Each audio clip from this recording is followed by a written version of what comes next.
Sports. We are the fourth. We are Minnesota.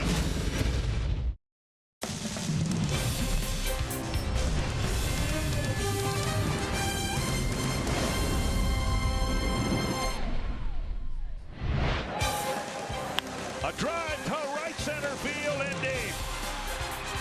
Gone, a three-run home run for Joe Mauer. That was last night. Joe Mauer, in a rare pinch-hitting performance, came through with the three-run bomb, his second career pinch-hit home run, and it was the difference as the Twins beat the Tigers 5-4, their seventh consecutive win at Target Field. Same two teams tonight on Fox Sports North. Welcome back to Target Field with Tim Laudner. I'm Anthony LaPanta. But the only area Joe Mauer has not dominated throughout his career is as a pinch hitter. It was just his second career pinch hit homer. He's only at .237 in those spots, but it was no surprise to see him come through in the clutch. He's been one of the best hitters in baseball throughout his time when runners are in scoring position. Well, I don't think there's any question about that, Anthony. Anytime Joe puts a bat in his hand, he can be very dangerous, and it's at those times when it's most critical that you know somebody like Joe Mauer is going to rise to the occasion. We've always talked about the fact that it seems like Joe has ice water running through his veins, that this is a guy that his heartbeat probably doesn't get much above 50 at any point in time. That's what makes him so good. He can step into the batter's box, relax, and get a pitch that he can handle and drive the pitch like he did last night out of the ballpark. It's been an absolute pleasure to watch Joe Mauer. Last night, Anthony, that ballpark was electric. It was exciting, no question about it. And on a night where St. Paul's Hall of Fame members are honored, maybe it's Joe's night to do something special here tonight. We just looked out onto that field. There were two guys out there that between them had over 6,000 base hits. If Joe would have moseyed on out to the middle of that field, there would have been 8,000 hits on that field. That would have been pretty awesome. 3 St. Paul Hall of Famers and maybe the 4th. Mauer's in the lineup for Minnesota tonight as they try to extend the win streak at home to 8 games. Twins and Tigers from Target Field next.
St. Paul. A pair of Hall of Famers from Minnesota's capital city are on hand to recognize the newest member of baseball's most exclusive club. Not to be outdone, St. Paul's best active ball player did his hometown proud last night with a clutch game-winning home run. Who knows how much longer Joe Mauer is going to play? Let's just sit back and watch another one of St. Paul's best while we still can.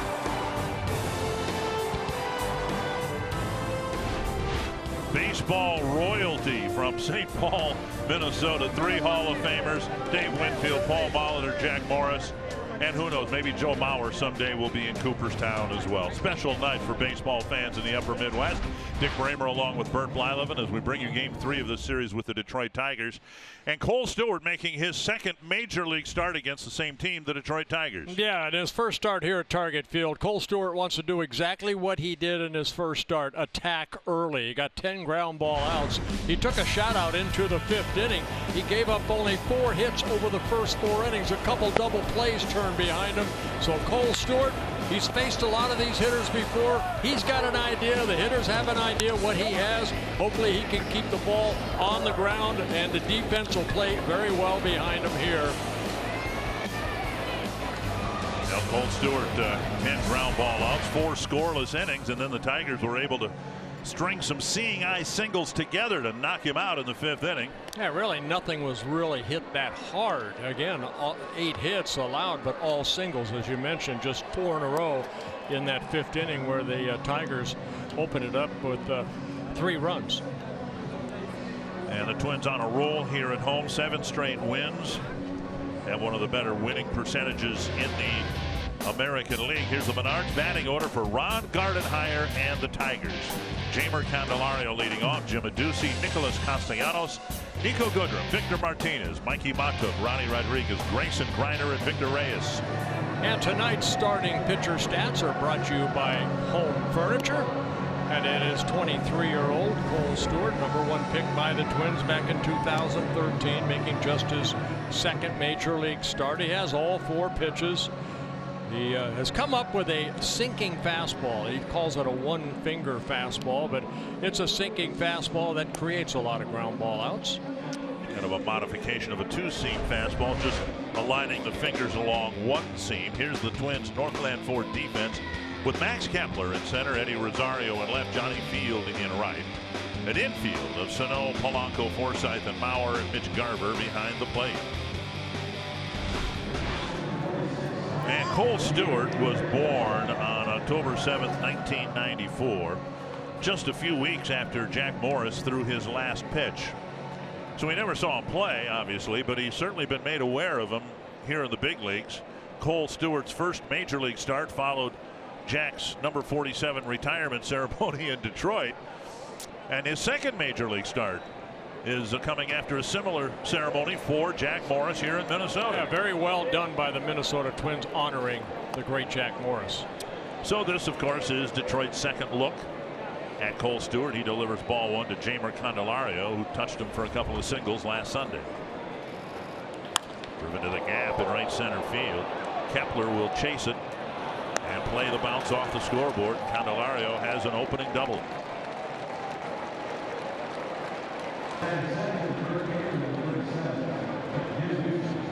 First extra base hit that Stewart's given up in the big leagues. All the hits the Tigers got against him in Detroit were singles.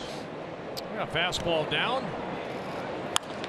And a good solid swing by Candelario. Went 1 for 5 in last night's ball game and picked up a double. It was only hit. Here is Adduci. Outside a ball. Adduci playing at first base for the injured Miguel Cabrera.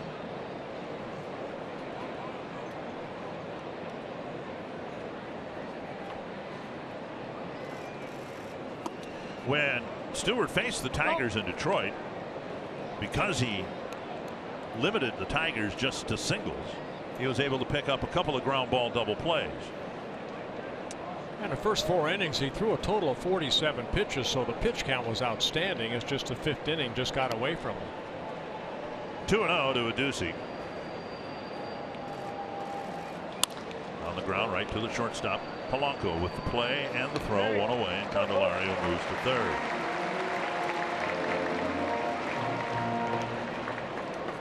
And now Nicolas Castellanos been swinging a hot bat. Really, he's had a solid year from start here to the middle part of August. Yeah, having a very good series. He's one of these guys that you know, you want to try to pitch around or hopefully strike him out.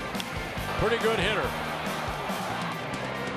Hitting .292 coming into this at bat. So a guy that's driven in the most runs for the Tigers with 69's got another opportunity right here. Down and away, ball one.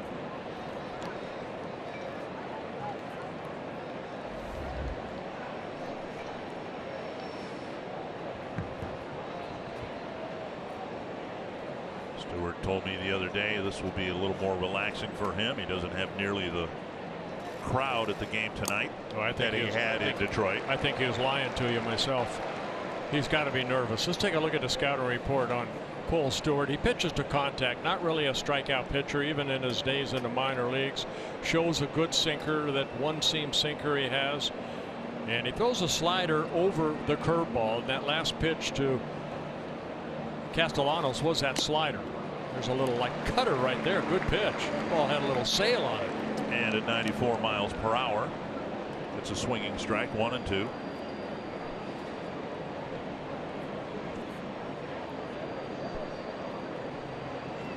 Castellanos will strike out about once every 4 at bats.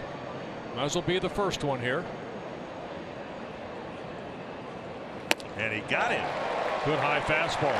Going upstairs for a swinging strike 3, 2 down. Oh, good fastball up in the zone. And actually, that pitch right there passed Castellanos. He was a little late right there. And now the big guy, Nico Goodrum. He is 12 for 35 against the Twins with 5 home runs and 10 runs batted in. Throwing 5 doubles too, so hitting .343 against the Twins this year. Of course, signed by the Twins back in 2010. Spent 10 seasons in the Twins minor leagues. When you get traded from an organization or let go and sign with the Tigers like he did as a free agent, just you want to come back and do well against him, and he does. Goodrum just 26 years old.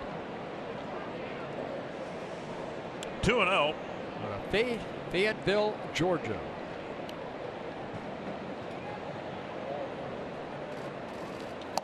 And now 3-0 with Victor Martinez on deck.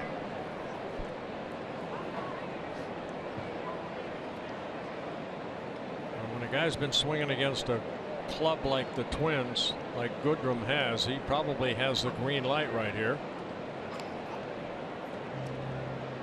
So Barber sitting away. And it's a 4-pitch walk. And there will be 2 aboard for the veteran Victor Martinez. In Stewart's major league debut, he worked 4 1/3 innings. He had 1 walk, 1 strikeout.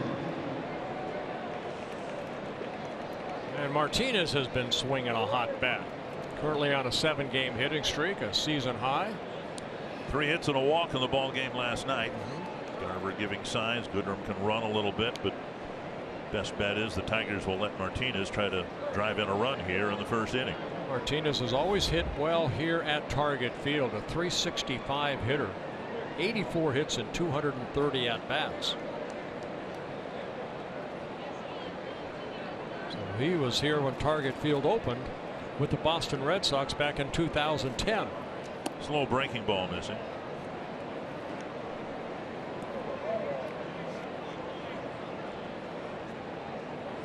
Martinez, 39 years old, announcing that this would be his last year in the major leagues.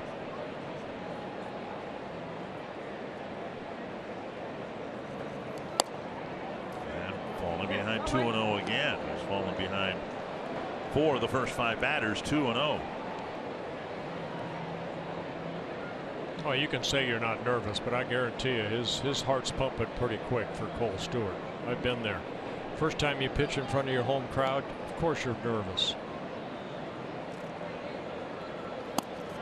Off throw to first. And Goodrum gets back. And the pitch is called a strike. 2-1.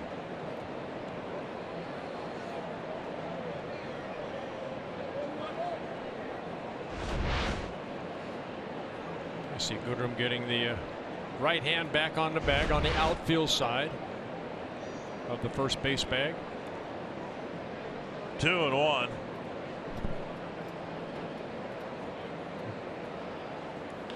Tapper to the right side. Forsythe on the run, on target to Mauer. And Stewart does a nice job pitching around the leadoff double.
And they have a 7-game home winning streak, 4-0 on this homestand, hoping to finish it strongly with 3 more games to go.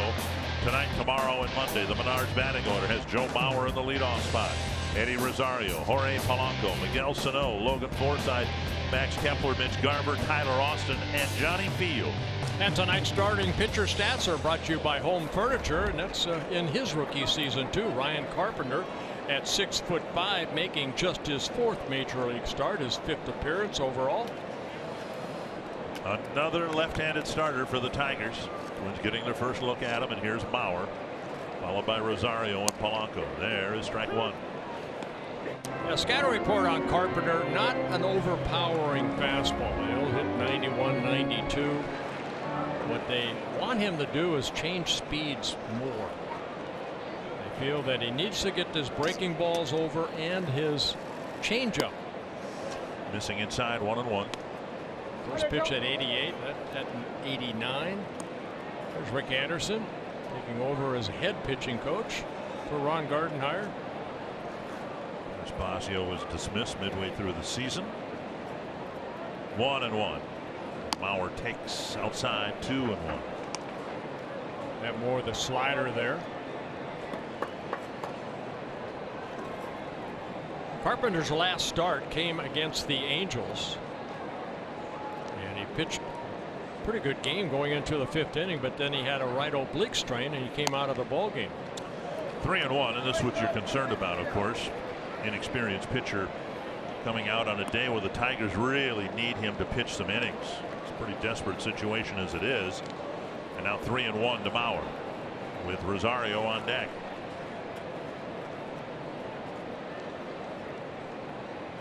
Driven hard to left center field. Headed to the bullpen. Gone, a home run. Mauer with home runs on back-to-back swings. Well, night that the Minnesota Twins are honoring the Hall of Famers. from St. Paul. It's only fitting that St. Paul native Joe Mauer hits a home run. Tip of the cap up here to the press box where Mr. Winfield, Morris are waiting. Ball left up, much like the home run he hit last night.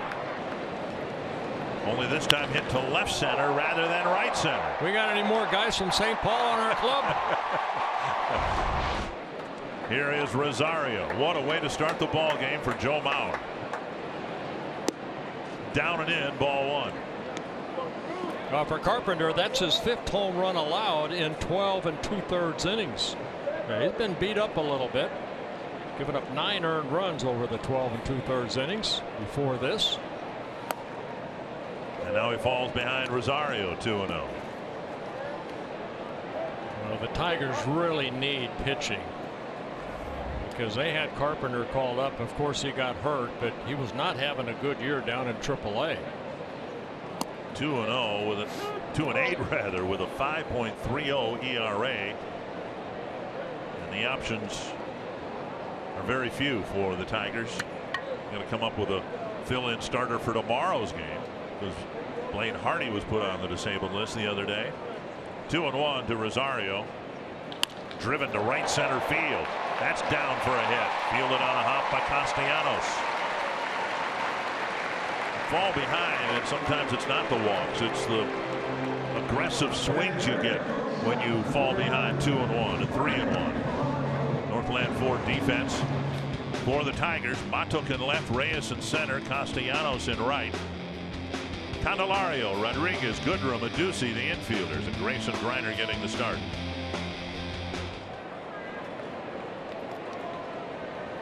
Here's Jorge Polanco.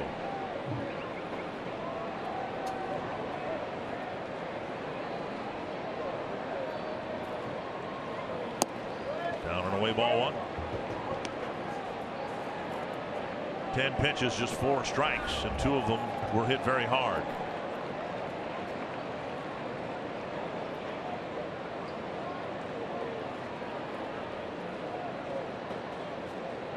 Well, what you'd like to do is get innings out of Carpenter here tonight. You mentioned it, Dick, but his longest outing came 2 starts ago back in the middle of May. Went 5 innings against the Indians, lost 6-0, gave up 5 earned runs in those 5 innings.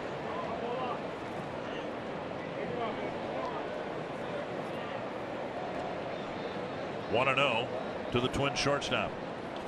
Popped up foul. Will reach the seats.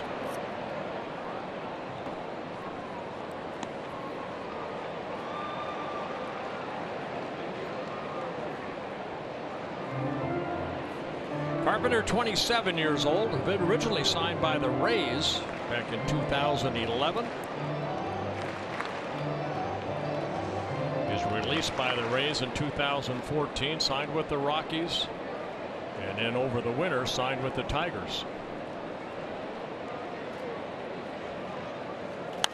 And another one lifted foul down the right field line. I think it's fair to say that for the first 2.5 months of the year, could label the Tigers as overachievers. 2 months ago on June 17th, they were 36-37, and they've won just 14 games in the 2 months since. Yeah, they've had some injuries to some of their key starters, and then they just have not played very well. Under foul with Polanco flipping 3 of them over the Twins dugout. Yeah, they're 2 games over 500 at home at Comerica Park, but on the road they are 18-43. Only the Baltimore Orioles have a worse road record. And the Orioles beat Cleveland today in Cleveland 4-2. The day when the Indians retired Jim Thome's number 25. This one to the right field corner. Castellanos chasing it. It's over his head. Great at bat for Polanco. He'll go to second. Rosario will go to third. And everything the Twins have hit here in this first inning has been hit hard. Good to see Polanco. He's been swinging the bat well from the right side of the plate. He just sometimes hasn't had that much to show for it. Coming in this at bat hitting just 167, but that breaking ball left up. Nice solid swing by Polanco, and the ball just shooting here at target field. We've seen balls, I think, the last couple, 2-3 nights just jumping out toward the fences. Well, the flag suggests that the wind is blowing in through the plaza, but you're right. We've seen the ball really carry here in this homestand. Here is Sano. Cement is really dry. Here is Sano with 2 men in scoring position, still nobody out. Belt high strike. Twins so far in August are 9-6 after a winning July, albeit just barely 14-13. 1 strike to Sano. Just off the plate, very close. 1-1. Changeup right there almost looks like a little screwball. He's thrown it a couple times, turns it over a little bit at 82 miles an hour. So fastball changeup so far to Sano.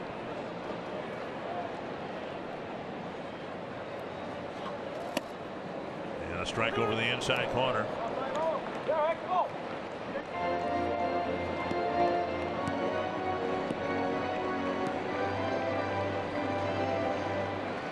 RBI spot for Sano here in the first inning with the Twins already up 1-0.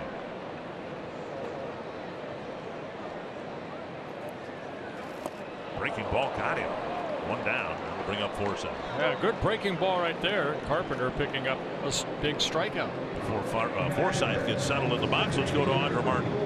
Well, guys, Kyle Gibson kicks off our scoop from the clubhouse, saying he's been very impressed with Cole Stewart and how eager he is to learn. He says you can tell that his journey to get to the big leagues has taught him the really good balance of absorbing advice from other people, but also trusting yourself. Matt Belisle threw live batting practice today. Paul Molitor says there was some rust, but they're encouraged. They'll have him throw another session before making a decision, but Matt says the knee feels really good. And Paul Molitor also said he's really enjoyed all the ceremonies and interviews about Jack Morris. He doesn't remember his first at-bat against him, but says it probably didn't go well considering how good Jack Morris was. Guys.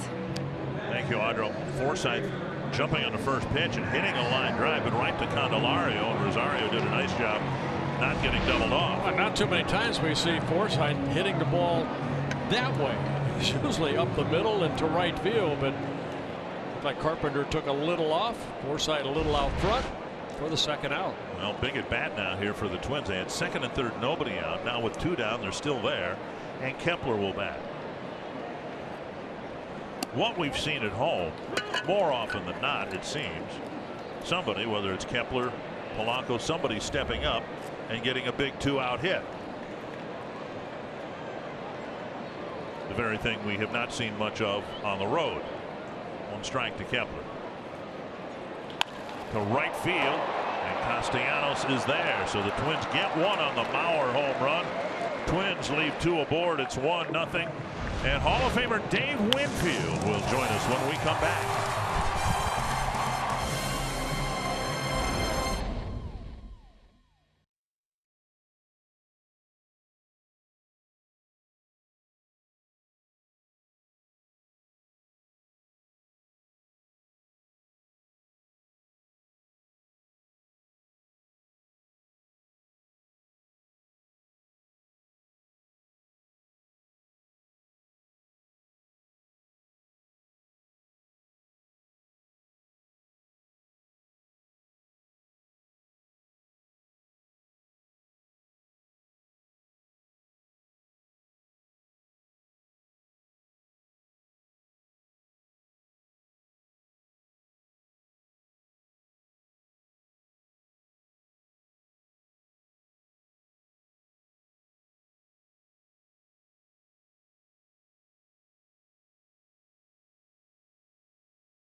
to the 1992 World Series. Dave Winfield got the game-winning hit with the Blue Jays winning their first of 2 World Series. And then at the Metrodome against Dennis Eckersley, his 3,000th career hit as a member of the Minnesota Twins. And we're very happy to have the Hall of Famer Dave Winfield with us here in honor of Jack Morris. And Dave, first of all, good to see you. You got to see Bert in Cooperstown, but good to have you back in Minnesota. I'm definitely glad to be here. I wanted to come back for Jack. St. Paul guy, good friend, teammate. I just wanted to honor him, so I'm here. It's remarkable when you think it's not just 3 guys from St. Paul, you're contemporaries. You know, it's not like, all right, there are 3 Hall of Famers from St. Paul, but one of them played with Babe Ruth, somebody else played with DiMaggio. You guys played against each other. Yeah. Well, I was a little older than those guys. Right. So I was gone, but, you know, Paul followed in my footsteps, American Legion, University of Minnesota, and then we played for 2 of the same teams, but never at the same time. And then Jack, man, he was, you know, you're facing the Detroit Tigers and Jack Morris, you knew you had a handful. I'm going to say this because it didn't come through in the interviews. Jack was one of the toughest pitchers of our generation. He deserved to be in the Hall of Fame. I'm very happy for him. And just to know he's from St. Paul, I'm real excited. Polanco makes the play over to Mauer, 1 away. Another. Well, go back to 1985. You guys, all 3 of you, represented your teams in the All-Star game. That had to be cool. That is the only time that Paul and I were ever on the same team. And Jack, it's interesting because when we played against each other during the season, hey, there's no friendship. No, you know, no during love. the season. No love. No, he might have to give you a little chin music or, you know. And, we wouldn't do that to you. No. But I'll tell you, Jack was a guy, when he started the game, he wanted to finish it. He was a bulldog. He was just one of the most well-respected and toughest pitchers of our generation. You were with the Blue Jays in 1992. Then you came to Minnesota, and Paul essentially took your spot in Toronto in 1993. Right. I thought I had a pretty good year up there the year before, and he got more 100 and something RBIs after me. I said, gee, maybe it wasn't so good. No, but Paul was a great player. You know, when he played for Milwaukee, and Bert, you know, he and Robin Yount together, I told people it's like trying to hold water back with your hands. It kept coming. They kept coming. And Paul with 3,000 some hits. I mean, he had injuries early in the career. You never knew what he would amass it as a career. But he was an exceptional player. Quick hands. Quick hands. Unique style. No stride. Hands. Just flicked those hands and then ran the bases. 2 down, and that'll bring up Grayson Griner. Well, there's a chance, of course. Joe Mauer will be the 4th St. Paulite to be in the Hall of Fame. He's probably got to play a couple more years, pick up a few hundred more hits. But what are your thoughts about Joe's impact on the game? Joe has been a great representative of the game. He plays the game well. He just represents a team in a city very well. I know he's had his injuries. He hasn't played as a catcher through his whole career, so people will evaluate him differently. But I hope he keeps playing, and I know he was excited to see the 3 of us, and maybe he got a little excited. Well, let me show my guys I can play too. And he did. Home runs, back-to-back swings. The 3-run pinch hit home run last night. His first swing today went into the bullpen. 2-0 to Griner. So guys, all I can say is, you know, just excited to be here. Bert, I see you up at the Hall of Fame. It's wonderful to be with all the guys. To see Jack from the tough, gruff ball player on the field, he was emotional. Yeah. He was emotional. That's good to see. Why wouldn't you be? Yeah. 3-1 to Griner. You go back to Cooperstown every year? Every year except when they didn't induct anybody. Right. It's a little far to go without being able to shake someone's hand. 3-1, and now ball 4. Griner will take a walk, and that'll bring up Victor Reyes. What's your greatest memory of your time with the Twins? 2 years as the designated hitter. Is it the 3,000th hit? Yeah, 3,000 hit, but you know, just being able to play for the home team that I grew up watching, as Jack mentioned on the field, all those guys that are my friends now, you know, Rod Carew, Tony Oliva, Harmon Killebrew was a great friend. We respected each other well. But just to be able to play for the home team and be comfortable playing baseball and adding to the legacy of this organization and this city, that was my highlight. Sorry we didn't win, but yeah. Well, don't you wish you could have played in this ballpark, though? It's very nice. It's very nice. You know, the dome sufficed. you know what I like about this? Right outside of the dugout here, they have a batting cage. In the old dome, there was no batting cage. You had to get loose in the locker room. Yeah. And with my long arms and long bat, I was almost had everybody out. I'm short arming him. I'm short arm getting loose. You were drafted by 4 different, football, basketball. Why baseball? What took you to baseball, say, over other sports? Loved the game from the time I started. Being outdoors, running. You know what I knew? I found that I had when I was young. I had a good arm. I used to throw rocks. I used to throw rocks at everything. We threw our whole driveway away one summer. And between that and hitting the ball hard. Yes, you did. And then having good teammates. We check this out. We had a 50th anniversary of our American Legion team in St. Paul last night. Wow. Only a few that are gone, but 50th anniversary of our back-to-back state championships. And those guys are my brothers forever. It's just like 92, 93 Toronto Blue Jays. I was up there. I was on 92 and the 93. They honored us. Those guys will be brothers forever when you accomplish things together. And so baseball was my love. You know, I found something I loved me back. Dick Bramer, Bert Blyleven, joined by Hall of Famer Dave Winfield, in town to honor Jack Morris, who was honored before the game for his Hall of Fame induction a couple weeks ago. 2-2 the count to Victor Reyes, and there's a ball hit to center. Kepler is back. Dave, you're always welcome back in Minnesota. Great to see you, my friend. I love watching that 3,000th hit. Thank you, sir. Thank you, guys. I appreciate it. See you in Minnesota. And Joe Mauer, after his home run, tipping his helmet up to the broadcast booth where Dave Winfield was watching.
Package that fits the demands of your busy schedule. You've still got time. The Flex Plan gives you a bank of 20 tickets to use during the season any way you choose. 10 games with one friend, 20 by yourself, 1 with 19 friends.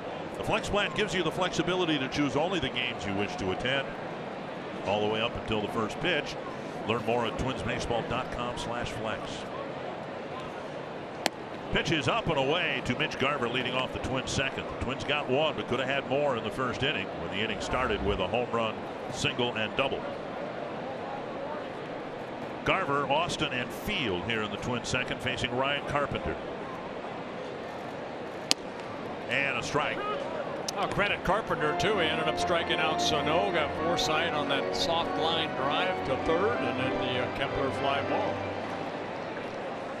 So he kept the damage to a minimum.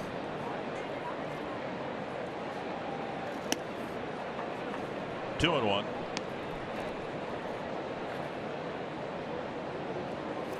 Matthew Boyd has given the Twins trouble They hope to jump on a less experienced, less accomplished left-handed starting pitcher here tonight. I thought Boyd pitched well. Carty tried to stay with him as long as he could. But when he hit field, he said, you know, time to make a move. Yep. He did not want to make the move, but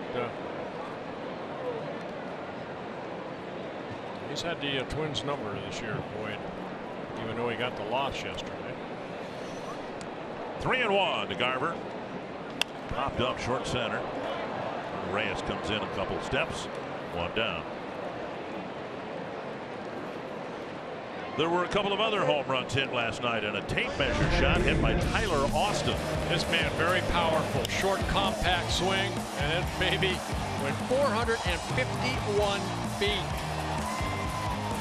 StatCast AI powered by AWS, and Austin getting another start in the DH spot.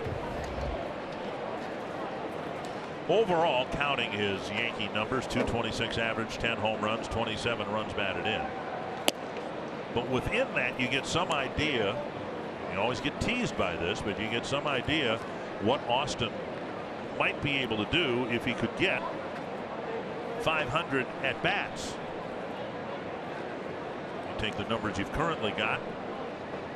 He only has 137 at bats. This one hit hard to right center field. He's got power both ways. Number 11, and it may have gone as far to the opposite field as the one last night did to the pool side. Well, I compared him when he first joined the Twins to Josh Willingham, the way he was built and the power he can generate. I'll tell you what, that ball jumped off his bat right there. He's a guy that you don't want to give a high five to when he comes in the dugout after a home run. He might break your wrist. Very powerful swing.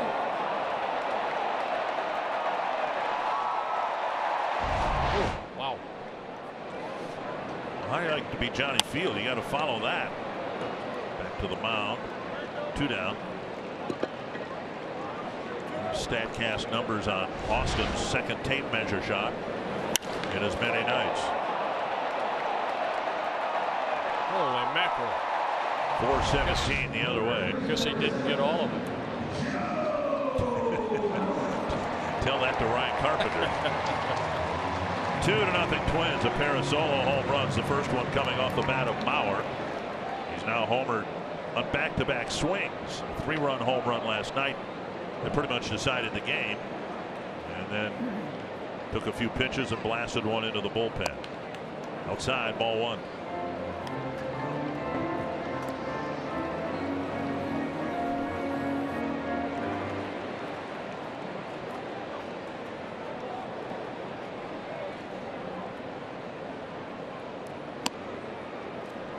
And a strike. Our pregame show, we showed that Mauer, this might come as a surprise to a lot of people, by far has been the best hitter in the big leagues this year with men in scoring position. It's not close. And then you look at where he's been hitting most of the season, or at least half the season to this point. He's been hitting in the leadoff spot, which isn't typically where you'd like to have that guy who's really good with men in scoring position. Yeah, I'm just watching Carpenter. You know, Rick Anderson, they want him to throw more breaking balls over the plate, and both home runs he gave up are on fastballs. There's a fastball there. Swing, and the ball ends up over the tarp instead of over the fence. 2-2.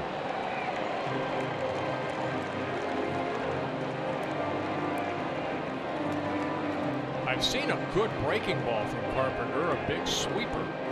But the fastball clocked at maybe 89 to 91. So he has to hit his spots.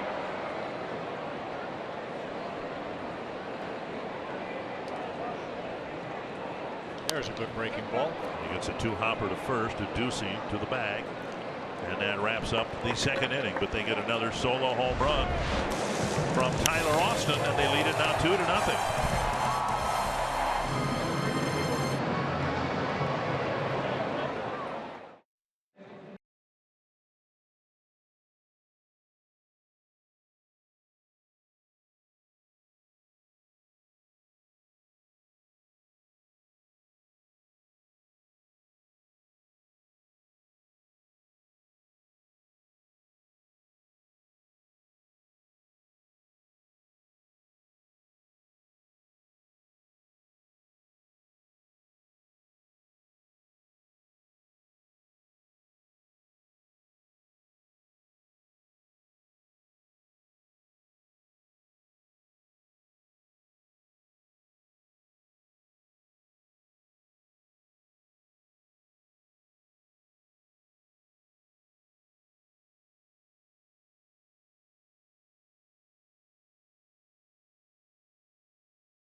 And 200. Is he counting the ones I gave up? Well, 3 members of the Baseball Hall of Fame on the field, and Joe Mauer may get there too. And congratulations yet again to Jack Morris on the induction, the number retirement last weekend in Detroit, and this presentation here tonight. It's been fun. It really has been. You know, I never expected any of this stuff. A couple years ago, I wondered, you know, life goes on, and I was really appreciative of what was able to come my way in baseball, and then all of a sudden, boom, boom, boom, party, party, party. Yeah, what are you going to do next weekend? Yeah, really. I was going to say, where are you going from here? The State Fair is going to be next week. No fair. I'm going back to Detroit to celebrate Trammell's retirement weekend. Are you going to speak at that? No, too? no, they have not. I've spoken enough, I think. Well, very nice speech, and the one last Sunday in Detroit and the one here tonight. No notes, no written down speech like the one in Cooperstown, just speaking from the heart. Well, you know, I know what it's like for players. Bert remembers too that when you have these kind of days, you want to get the pregame events over with and get the game going. And you know, I tried to keep it as simple as I could, to thank the fans, thank teammates, and a lot of great things happened to me. And you know, I probably could have talked a lot longer, but you know, I thought that was enough. I got goosebumps, I'll tell you, when they showed the video of you getting ready for Game 7 and the way the fans gave you a standing ovation. I got goosebumps. It's the first time and only time in my career that happened, and I got the same feeling, Bert, when I went down there. You know, the hair on the back of my neck was standing up, and I got goosebumps, and that's why I think I literally had to calm myself down because the adrenaline was that high. I don't think fans realize what that meant. I know to 87 when we walked out on the field, and I know you felt it in 91.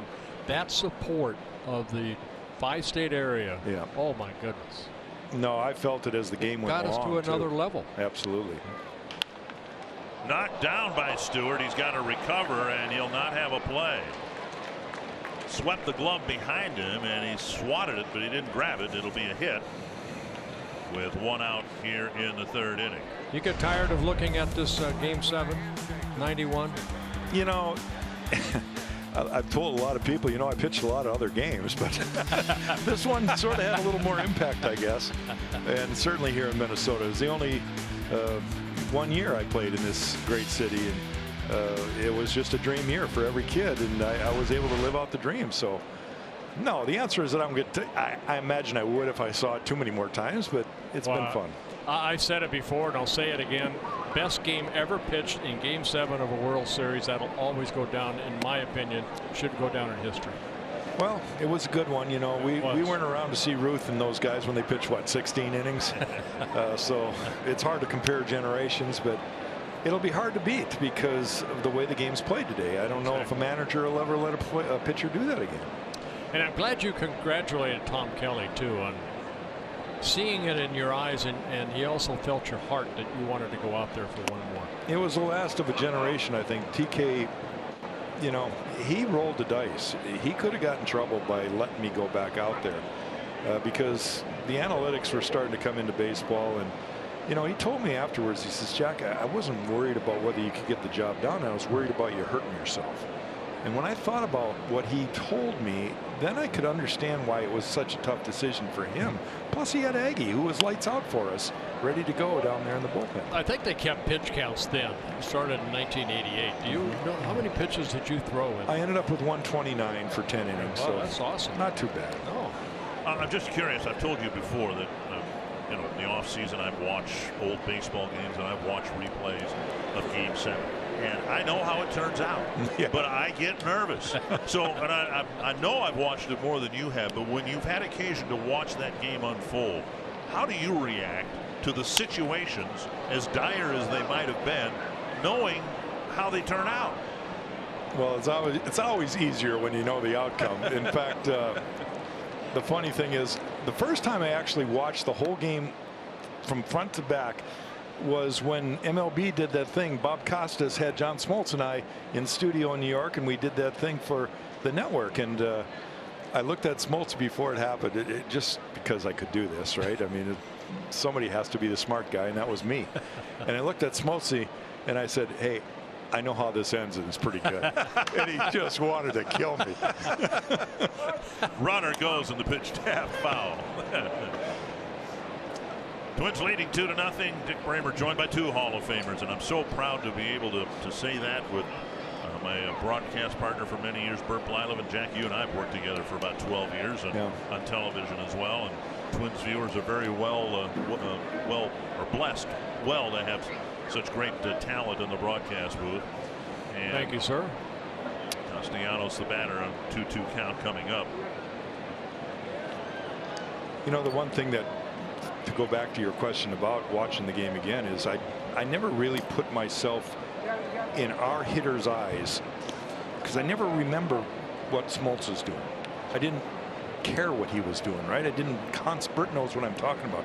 As a pitcher, you're only worried about what you have to do, and you're focused on that. So I worried, you know, I'm wondering, we haven't scored off this guy. What's the deal? Because we're pretty good. We can score runs.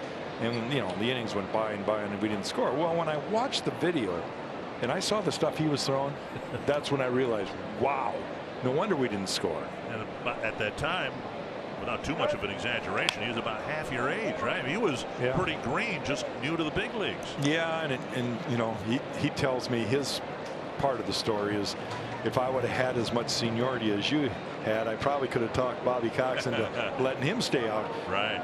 And you know what? Three more years, he probably could have done that, because he became that kind of guy too. 3-2 now to Castellanos. We mentioned that in Detroit, Stewart got a couple of ground ball double plays. He'd like to get one here, but Ducey keeps taking off from first base, and there he goes again. And there's ball 4.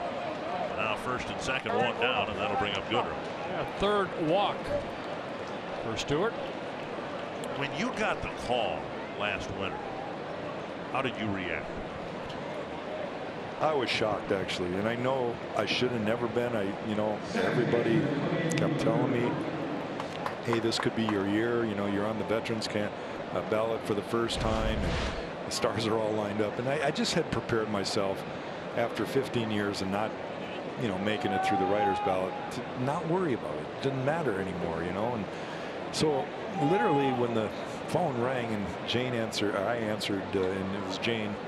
And she said, Jack, this is Jane Forbes Clark of the Hall of Fame. And you were in Florida, correct? I was down at the winter meetings. I just about dropped the phone. I was in shock. I couldn't believe it. And then, you know, I'll be honest with you, emotions came over and I started tearing up, and I could barely talk. I wouldn't want to know what I told her, because it was a bunch of mumble. Now, at that time, had you also been informed that Alan Trammell was going in with you? No, and actually, I was told right at the last minute. They said that if you're going to get a call, it's between this window. It was the last second of that window. And so, like you hadn't waited enough. Yeah. And I just I wanted to ask if there was anybody else. I didn't even think it was appropriate for me to ask that. I figured I'll find out eventually, but I wanted to find out if there was anybody else, and if there was, I was crossing my fingers that it would be Alan. Now, when did you find out? Just before 6 o'clock. Okay, that same day. When they made the announcement, somebody, my guys at MLB told me that, yeah, there's 2 of us, and Tram made it too. And it's like, wow. That's awesome. Yeah. Because I don't know if a lot of fans know, you guys were in the same draft. You played together for so long, and I got a plug for Lou Whitaker too. You know, Alan plugged him. Well, I know you have too. I can do this now. What a tandem you had up the middle. No question. Jeff Lemon out in center. If I could get the ball on the ground, I got an out. I mean, there was range from the, left side hole all the way over to the right side hole. Those guys could cover some ground. Strike on the outside corner. And they made the plays they were supposed to make. That's the key. They didn't boot routine balls. Every routine they made the out. They still made the exceptional one, but they made them over and over and over. You could depend on them. I think that's as a pitcher all you want. Just make the routine out. The fancy ones are nice, but just make the routine. Absolutely. And outside, a good walk for the second time. Now the bases are loaded with 1 down, and Victor Martinez to the plate. Well, at some point during this wild and crazy summer of yours, you're going to have some time to spend on a lake, catching some muskies or whatever, and things will return to normal. You're still going to be doing some TV work for us, right? Absolutely. We got September kind of comes back to reality for me. I knew the scheduling was going to be difficult here in August, so I had to take some time off. But you know, I'm anxious to get back at it. It's good to see a crowd here at home. The guys have been playing great here at home, and I had a blast the other night doing radio with Danny and Corey. Sometimes pretty tough to do a three-man booth in radio, but I thought Corey did a great job of managing it all. Especially when you're 500. Yeah, I could. But that's a different look down there, isn't it? Totally, totally. It's hard to, you know, for you and I, Bert, who gets into the pitching aspect of the game, you're kind of out of that. You don't get to see the pitches, the location. So you're watching infielders position themselves, seeing the shifts. For me, judging balls that were coming my way, I'd never. It's been a long time since we shagged during batting practice. Down low, 1-1. I saw you sitting on the rail. You were like with your hands down, just looking down on the field. Like, it's a long way down there. It's, you know, they say it's only 23 feet. It seemed like 53 feet.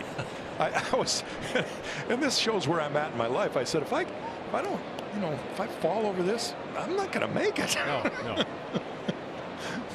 1-1 to Victor Martinez. Stewart trying to get out of the third inning. He's in a similar spot as he was in the fifth inning in Detroit on Sunday. Well, Martinez up. If you can get a ground ball right here, maybe a double play can be turned. But you have to throw this man a strike, and Stewart's having a tough time doing that. Walked Castellanos and Goodrum, and now it's 2-1 to Martinez. Yeah, you know, this Detroit team, it seems like that middle of the order is still pretty strong, and this is the guy you kind of want to work your way around. Even though he's seeing the last part of his career, he's still a professional at bat. Well, yeah, I'll tell you what, he takes every at bat like it is his last. Yeah. Inside now, 59 pitches and only 27 strikes. He walked a man in the first, walked a man in the second, and he's in danger of walking 3 straight here in the third. Walked in a run in Detroit last Sunday. Tyler Duffy getting loose. Well, what Martinez is so good at, you've got that hole right at short. I know Polanco's playing up the middle. Ball's away. Don't be surprised if he throws it that way. 3-1. And you have to work. Barber sitting inside. Polanco getting twisted around, makes a nice catch. Polanco twisting one way, then the other. A tough catch, and he made it for out number 2. And it looked like Martinez chased the ball out of the strike zone. Well, he got jammed a little bit right there. That's where Garver wanted it. He wanted it middle in, and you can see that Martinez fired it off. Great job by Polanco going back, and then after he catches this ball, he realizes there's a runner at third base. Is he tagging up? And watch him get that ball over the shoulder and then alertly spin and try to get something on it back toward the middle part of the diamond. Nice catch. 2 down, base is still loaded now for Mikey Matuk. He can get ahead, strike 1. Breaking ball, a swinging strike. And he had to work his way out of a jam in the first inning after the leadoff double. Well, sometimes when you're struggling like he is right now and you have a play like that, it kind of rejuvenates you a little bit. Now this is a big out right here. You get out of this, hopefully he can add another 2 or 3 innings into his outing. Yeah, you erase those 2 walks. If you can get out of this jam here and get ahead with your secondary pitch, he threw the slider there for a strike 1. Now a fastball for a called strike 2.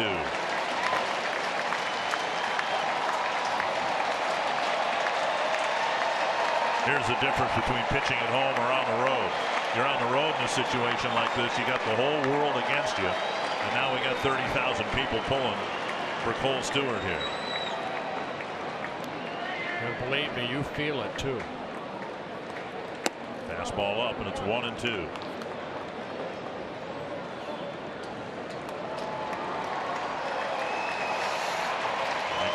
The crowd swells.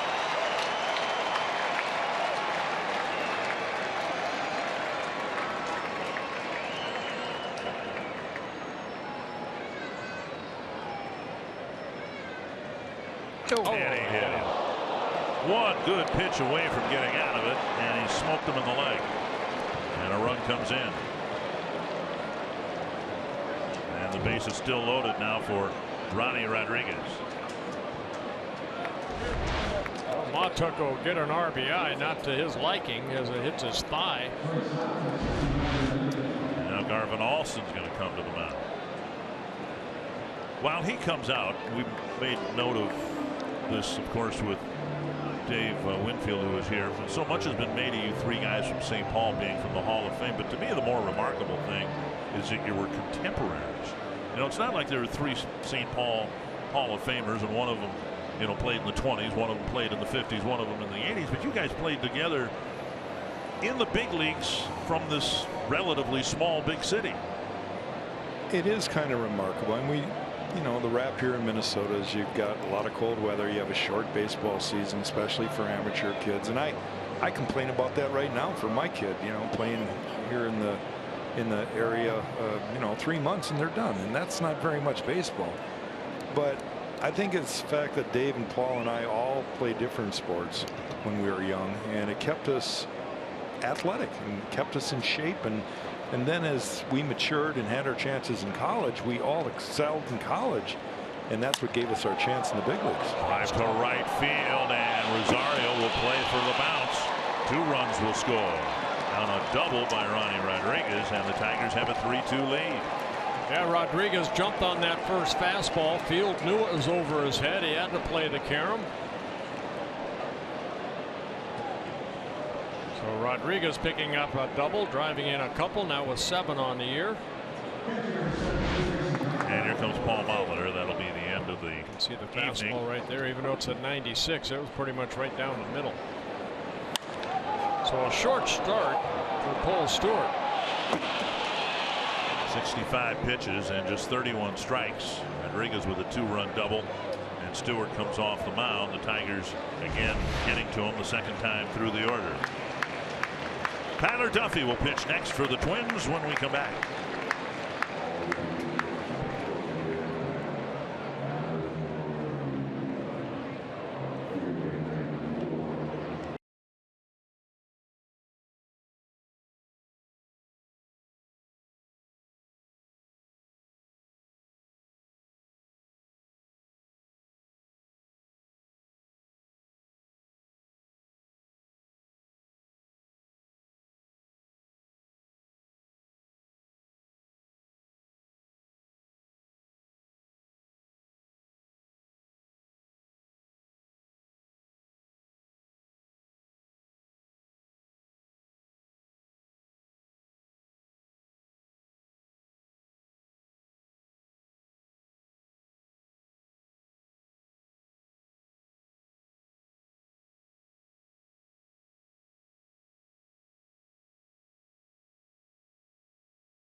Parade on Saturday. You know, right there when I was pointing at that guy, that was Wally Westcott, my American Legion coach. Is that right? That was there with the Christie Park banner, and I was so taken by the fact that he showed up and I recognized him. Isn't it amazing when you're in that parade, you do recognize people you haven't seen in a while? Yeah, a long while in that case. Yeah. Well, Tyler Duffy comes in. It's already 3-2 Detroit. A couple of men in scoring position. There are 2 out. One of the reasons the Twins have done so well at home, they've gotten really good relief work in situations like this. And we'll see if Duffy can get Griner and get the Twins off the field finally. Down and away, ball 1. Yeah, 3 different stints for Tyler Duffy this year, and a guy that can pitch multi-innings. So get this out and hopefully add a couple, 2-3 more innings. Duffy with a good fastball, curveball, changeup. There's a curveball right there for a strike. 74 miles per hour over for a strike, 1-1. You get the feeling that this is not going to end 3-2. And yeah. The Twins are probably going to put some more runs on the board. So big out for Tyler here. Breaking ball smothered by Garver. Yeah, 3 straight breaking balls. Duffy pitching his first game in this series. He worked a couple times against the Pirates in that 2-game series.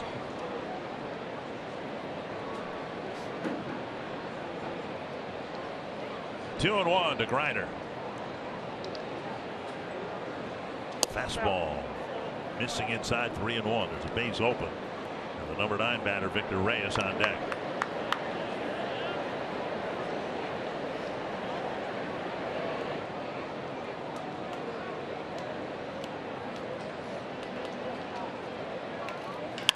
Chopper to third. Sano has a chest high hop. And that wraps up a 3-run third for the Tigers. Our thanks to Jack Morris, who was honored today before the game by the Twins and honored with his St. Paul brothers.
Eddie Rosario, one of the wild free swingers of his era.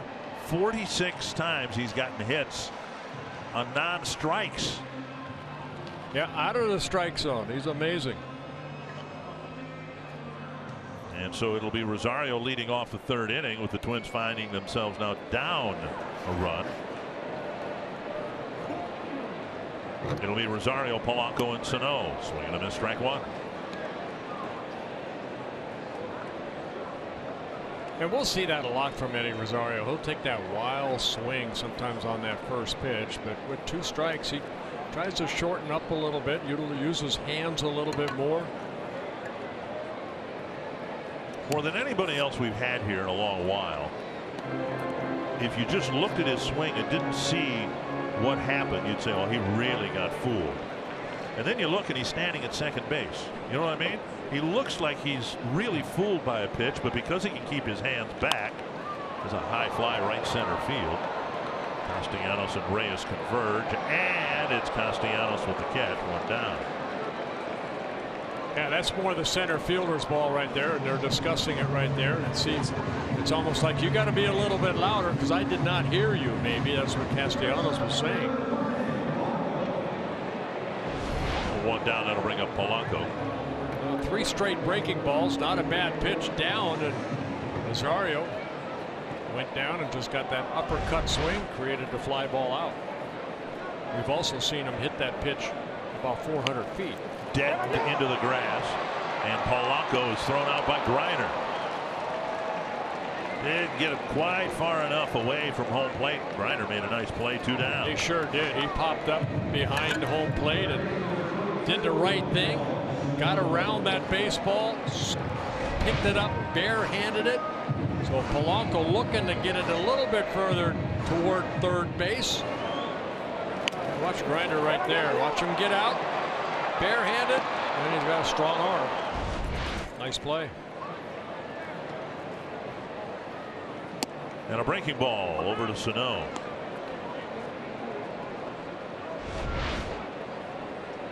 So looking to see where that third baseman is. He deadened it too much. Here's Sano, and if this game doesn't get turned back around, the turning point of the game might have been in Sano's first at bat in the first inning. Mauer had homered, Rosario singled, Polanco doubled, and then Sano struck out with 2 men in scoring position and nobody out at the time. And then Forsythe and Kepler were retired, and the Twins only got 1 out of that potential multi-run inning. Oh, the only strikeout that Carpenter has so far, but he pitched Sano very well. Inside 3-1. Got ahead, then threw that breaking ball down and in, and Sano swung through it.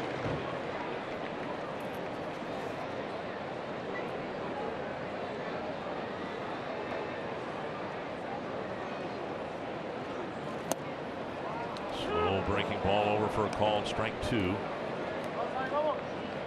Forsythe on deck. Sano now with a full count.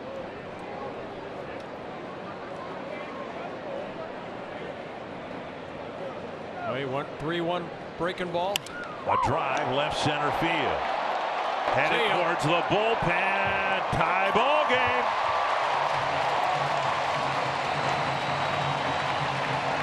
Sano's 11th of the year. It's 3 apiece. Well, in this series, the Twins definitely have their home run hitting shoes on. That's 9 home runs now the Twins have hit in the 2+ games. And Sano hitting his second in this series, a 2-run home run here a couple nights ago. You know, Carpenter went with a 3-1 breaking ball, then he went 3-2, and this one stayed up. And Sano liked it. The 11th home run of the year. It's a 3-3 ball game. Well, Sano tying the game. And that at bat, not just because of the conclusion, but that at bat very similar to Mauer's last night. Remember, Mauer took 5 pitches, and his only swing of the at bat ended up being a home run. And we just saw the very same thing from Sano. He took 5 pitches and then unleashed on the 6th. And he thought the 4th pitch was a ball 4, or excuse me, 5th pitch. But the 6th pitch was pretty much of a hanging breaking ball. 2-0, and now 3-0 to Forsythe. A solo home run in each of the first 3 innings for the Twins. Derek Shelton congratulating Sano. And a strike, 3-1. After the Sano strikeout in the first inning, Forsythe hit a line drive. We've seen him do that before. But for the first time in a long time, he hit it right at an infielder. In this case, it was Candelario.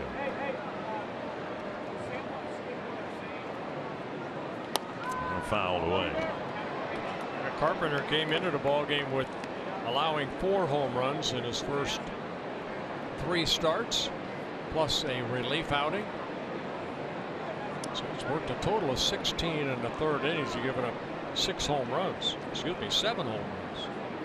Austin homered last inning. Fouled away again. Carpenter now with 50 pitches, 30 strikes. Hasn't walked anyone, and that was ultimately the demise of Cole Stewart here tonight. The ability to throw strikes. Kepler hoping for a chance here in the 3rd.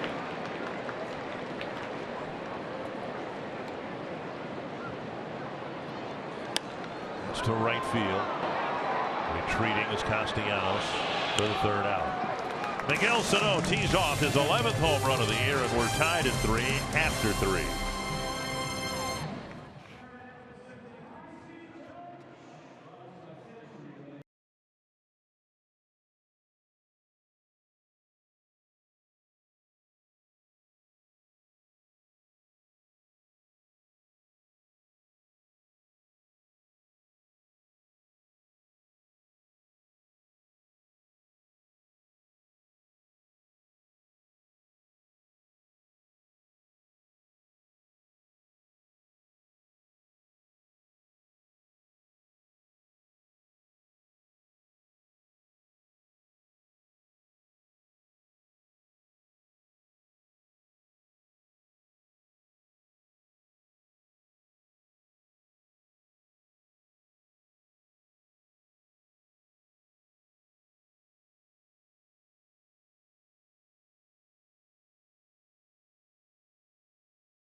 Joe Mauer lit off the bottom of the first inning with a home run and made it a quick 1-0 lead. Tyler Austin in the second inning, taking a home run the other way. But the Tigers come back. Cole Stewart knocked him out of the ball game. And then in a 3-2 ball game, Sano ties it in the bottom of the third with his 11th home run of the year. Popped up, and Duffy makes the catch, trying to bunt his way aboard. Reyes is out number 1. And that'll bring up Jamer Candelario. Really has been nice to see the Twins relievers, even without Fernando Rodney, without Zach Duke, particularly at home. They've stepped in to some ticklish situations. And even Trevor May the other day, when he came in with the bases loaded, nobody out, he wasn't particularly happy to walk 2 guys. He did not give up a big double, you know, that could have broken the game open at the time. Well, with those guys being gone, you know, like Rodney, it's opportunity. And that's all they ask. That's all you can ask. Side corner for strike 1, Jamer Candelario. Tigers have lost 5 straight. Let's hope to make it 7 straight. Swung on and missed 0-2. Duffy, of course, came to the big leagues back in 2015, mainly as a starter, but the organization feels like this is the best spot for him. Kind of a long man out of that bullpen. 1-2. He's got one of those arms that bounces back pretty quickly.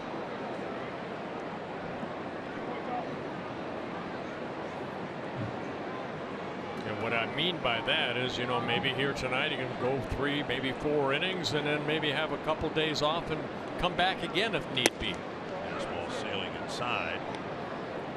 2-2. Got a lively fastball, got a tight breaking ball.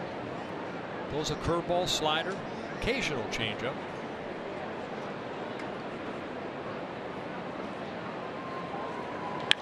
Driven to left, and Rosario picks it off knee high, out number 2. 2 gone in the 4th inning. Let's go to Audra Martin. It's time for Built for Baseball, brought to you by T-Mobile. After a walk-off win last night, the A's had more fireworks this afternoon. A season-high 8 doubles, leading to a 7-1 win over the Houston Astros. But guys, flashback to July 10th. They were 10 games back in the division, but with the win today, they've gone 23-8 ever since. They now find themselves tied with Houston for first in the division. And the last time they even had a share of the division lead outside of April was August 25th, 2014. Guys. Thank you. It was a foregone conclusion that the Astros were going to win the West Seattle Challenge for a while, but then they faded back. But now just think about this. As good as Houston is, and they've had so many injuries to some key players, they might find themselves in the wild card game where you got 1 game to extend your season. 2-0. Popped up foul and out of play. Yeah, it's a team, the Oakland A's, that the Twins have not even played yet. So next weekend we'll get our first look at it. I know. 2-1. With 2 gone here in the 4th in a tie game. Ducey singled to start the 3-run 3rd. Missing down and away, 3-1. Castellanos on deck.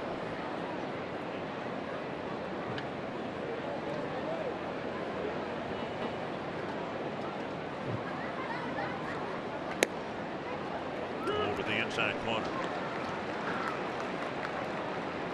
Threats in the East. Boston leading comfortably. No threats in the Central. Cleveland leading comfortably. The Twins win tonight. They're in second place, 11 games back. Fouled away. All the drama is in the West. And most of the drama in the National League is in the West as well. Arizona, Colorado, and the Dodgers. And, you know, Giants are only 7 games back. Below 500, but only 7 games back. Full count to Ducey. Foul back. It's Ducey right now with fastballs inside, in and out of the hands.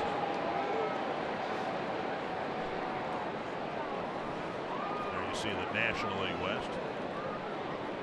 And it might look completely different in terms of standings placement a week from now.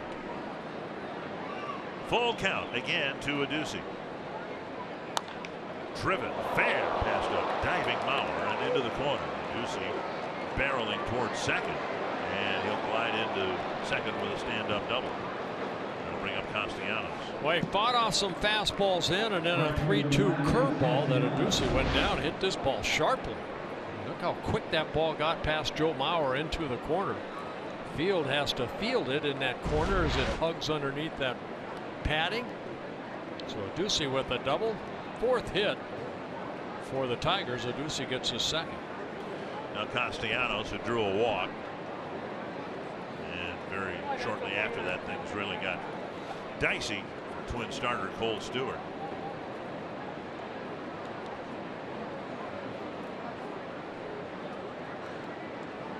Inside ball one. Duffy having a tougher time throwing strikes than he would like. 20 pitches, only 11 strikes. Retired the first 3 men, now trying to leave Adduci aboard to keep this a tie game. Well, he went back, got some rosin bag because that previous pitch kind of slipped out of his hand. So adding a little stickum with that rosin. For those who don't know, explain rosin to people. It's kind of a chalky like substance, Yeah, it right? just got a little stickum to it. It kind of helps dry your hand and give you a little bit of a grip on that baseball. Pine tar works a lot better than that stuff. But that's illegal. Can't do that. So we get a miss, 2-1. No foreign substances allowed. It's on not the mound. foreign. You can buy it anywhere you want. It was made in North Carolina, Yeah, right? it's a United States product. 2-1 to Castellanos. You don't want to give in to this guy. But then you got Goodrum hitting behind you. That's okay. This guy has all the runs batted in.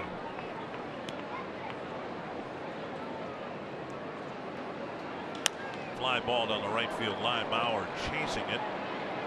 But it'll drift just over the wall about 4 rows back, 2-2.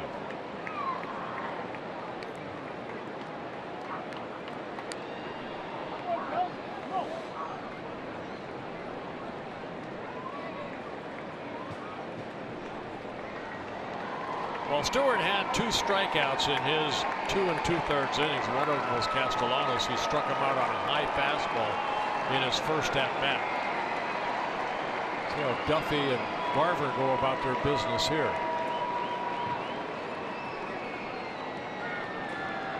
2-2. Going inside is Garver. He lifted it out over the plate. Cole Stewart knocked out in the 3rd inning. He went 2 2/3 innings. Twins have scored 3 runs on 3 solo home runs. Not the outing that Cole Stewart wanted.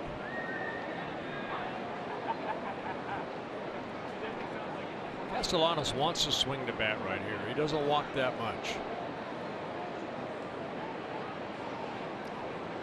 There he goes. See? And Garver steps into foul territory to complete the strikeout.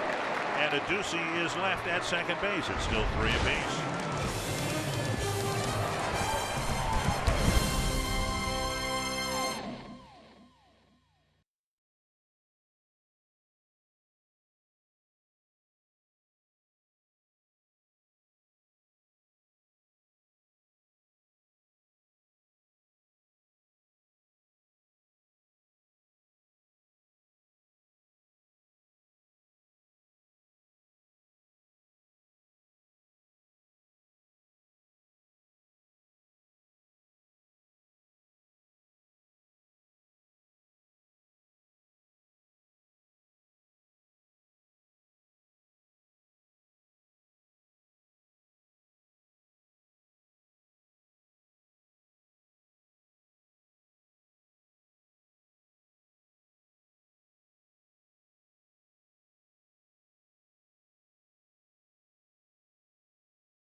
Always a great time for a brewcation in Minnesota.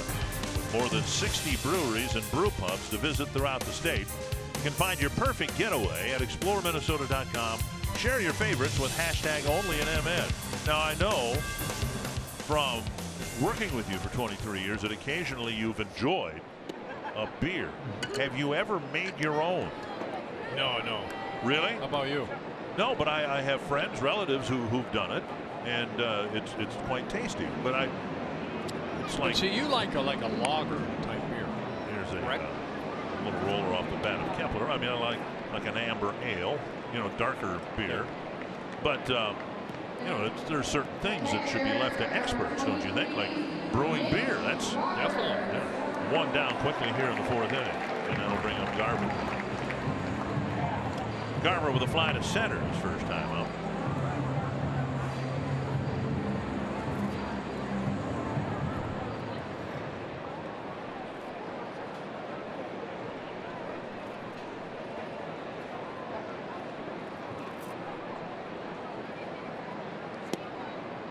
And now outside to Garver.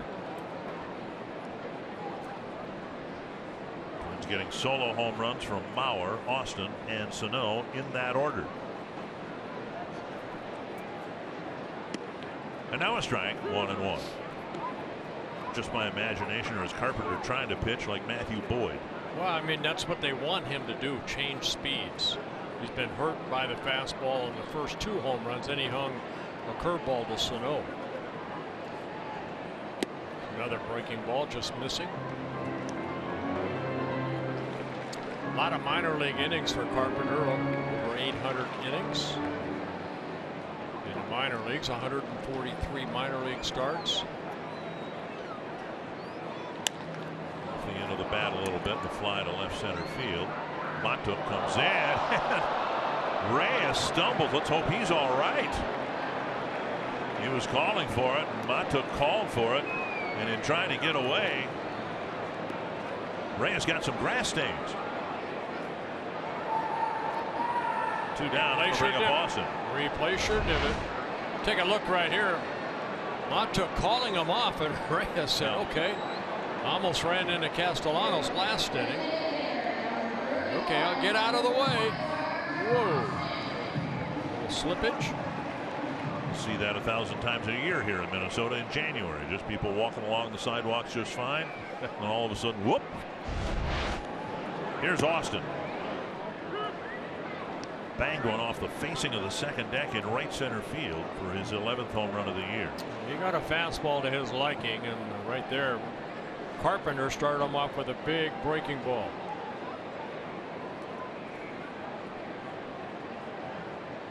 Swing and a miss, 0-2. Good changeup.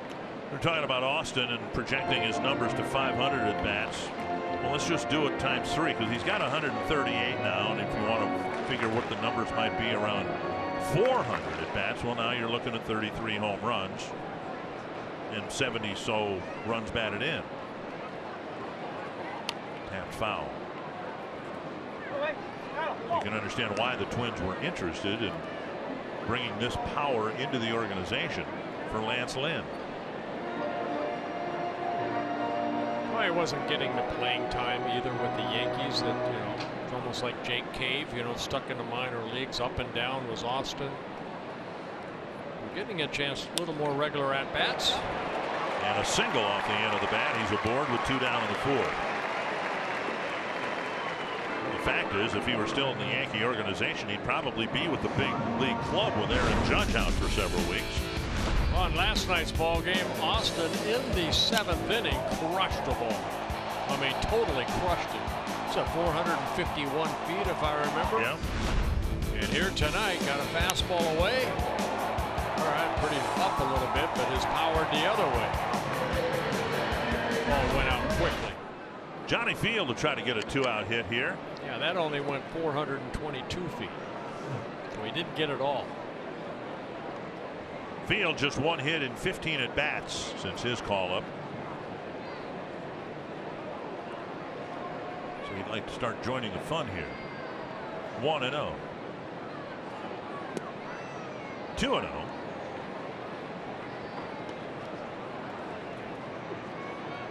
Twins have at least a .500 record against everybody in the American League Central.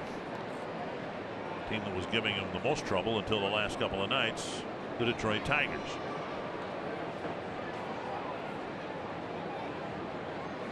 Field takes a strike over the inside corner.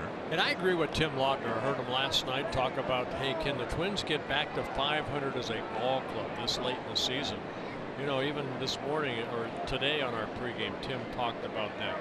That's important. I think this club hopefully can get back to .500. That's a good goal for this club. Swing and a foul.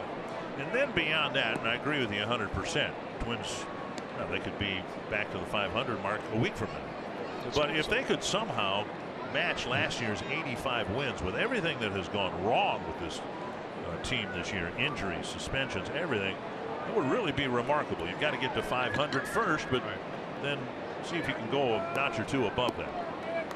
And Field strikes out, and that'll end the 4th inning. We go to the 5th in a tie ball game.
Fans of the game enjoying a special night here with a lot of St. Paul baseball royalty on the field. Jack Morris, Dave Winfield, Paul Molitor. Joe Mauer's already hit a home run. Some Puerto Rican natives, or at least fans of Eddie Rosario, in attendance here as well. Maybe Barrios also. Nico Goodrum will lead things off against Tyler Duffy. Pitch tapped foul, 1 strike.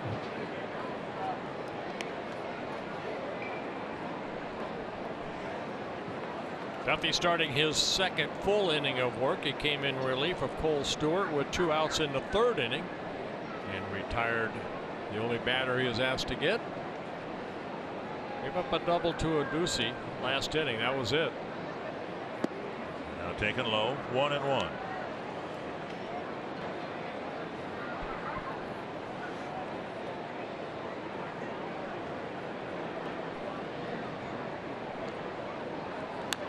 Back, healthy hack by Goodrum. It's said that water seeks its own level, and over time things will settle down, and that's what the Twins hope will happen with Nico Goodrum. They've had a terrible time getting him out. He's had a very good start against the Twins, and it looks like he's going to be with the Tigers for a while. And he gets drilled by Duffy. Right in the hip area. Second hit batter for Detroit. Montook was hit toward the end of Cole Stewart's evening.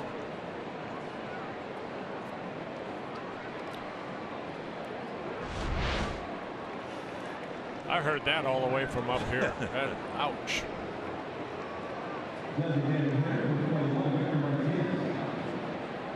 caught that as a hit, but with more the stomach.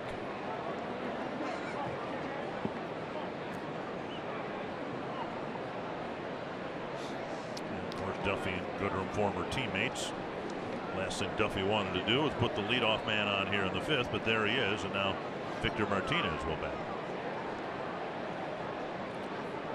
Martinez hit a ground ball to second. Actually, he hit a ground ball to right field. It just happened to be that Forsythe was in right field. And then he popped up in the middle of the 3-run 3rd inning. Roller to the right side. Mauer safe. No, they call him out.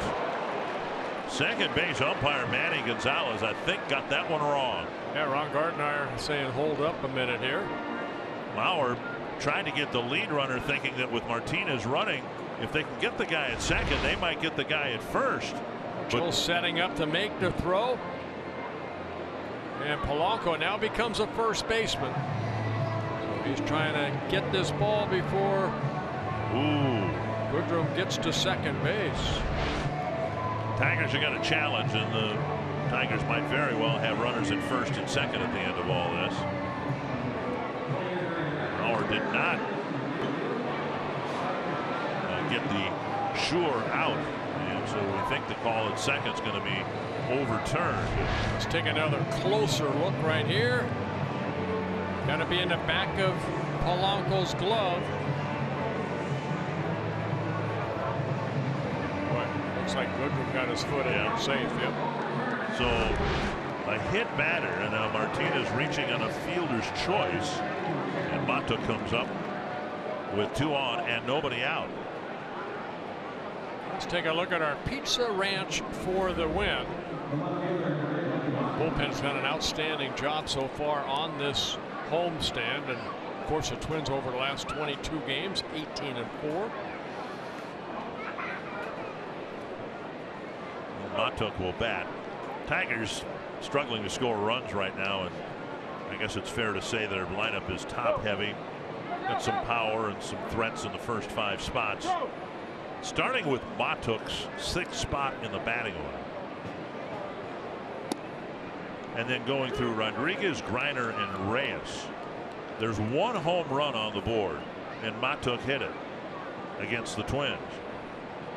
But Rodriguez, seldom used, doesn't have one. Griner's the backup catcher. Reyes, a part-time player. There's, to this point anyway, no power in the last 4 spots of the Tiger batting order.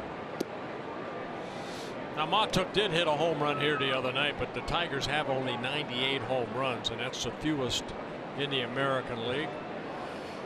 And they come into this game hitting only 241. Only the Baltimore Orioles have a lower team batting average. 1-1 to Matuk. 2-1.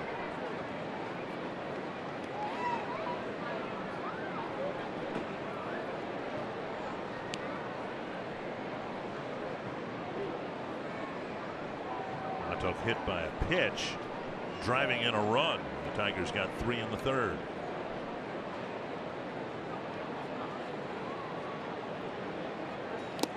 Swing and a foul. 2-2. Duffy would like to get a strikeout right here. Strikeout or double play. A lot of fans I saw in the concourse today. Went to the Viking game this afternoon and came to Target Field tonight. A literal split doubleheader. 2-2.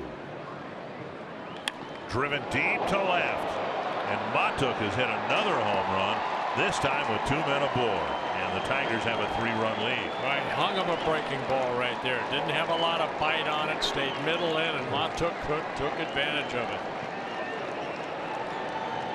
Matuk with just his 2nd home run. And the 2nd home run of this series.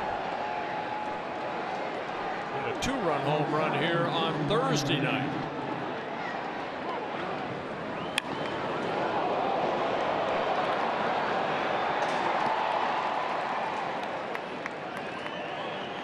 So now a 6-3 Tiger lead. 3 in the 3rd, 3 in the 5th against Duffy.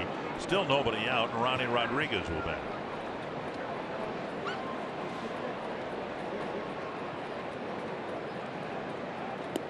1. For Duffy, his 5th home run that he has allowed.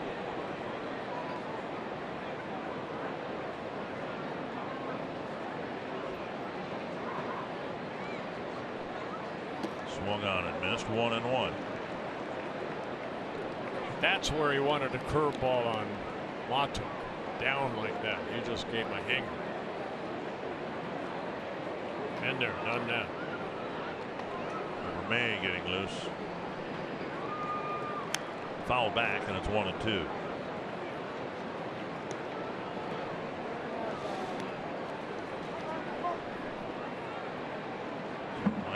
Mato finding the fences here friendly. Second home run in the series. 1-2 to Rodriguez. Drove a 2-run double to right as last time. Up and out, breaking ball down and away to even the count. I've seen a lot of Rodriguez. He's played pretty well at short. Jose Iglesias still out with that little bit of a thumb injury. Looks to be like a free swinger. Right field. Field back now in. And there's the first out of the 5th inning. Registration for Feed My Starving Children's Pack at the park has closed, but you can still support Feed My Starving Children and provide 45 meals to starving children across the world with the purchase of this Feed My Starving Children t-shirt. Visit fmsc.org. Get yours today. Wonderful organization. Grayson Greiner will hit.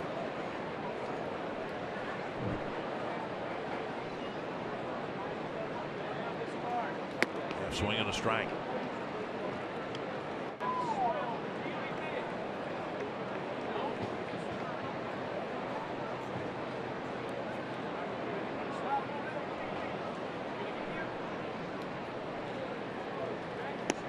And on the outside corner, 0-2.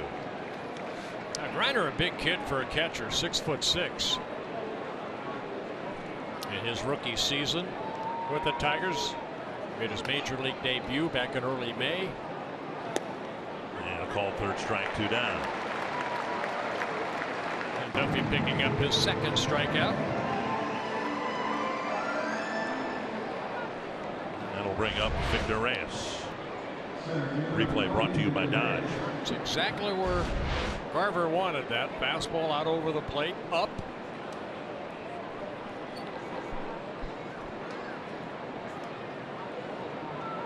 Reyes tried to bunt against Duffy leading off the 4th, and he popped it up. Duffy made the catch between the mound and first base.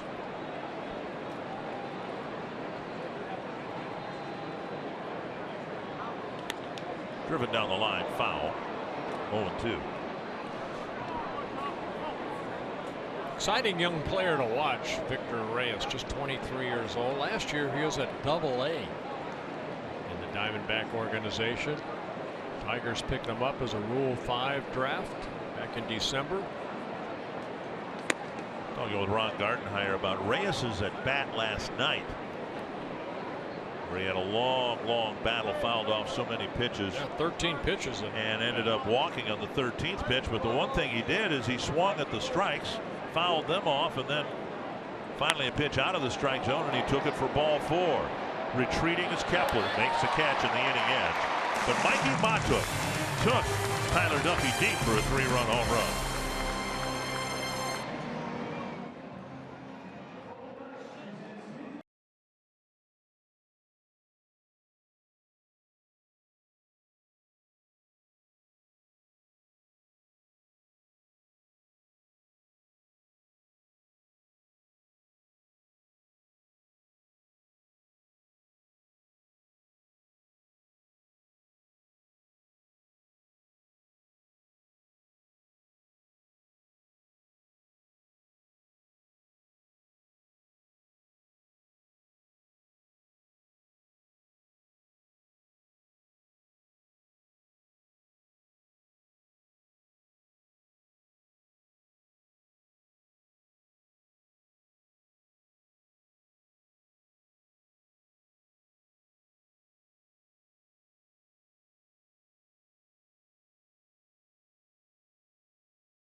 Link, connecting you to the power of the digital world.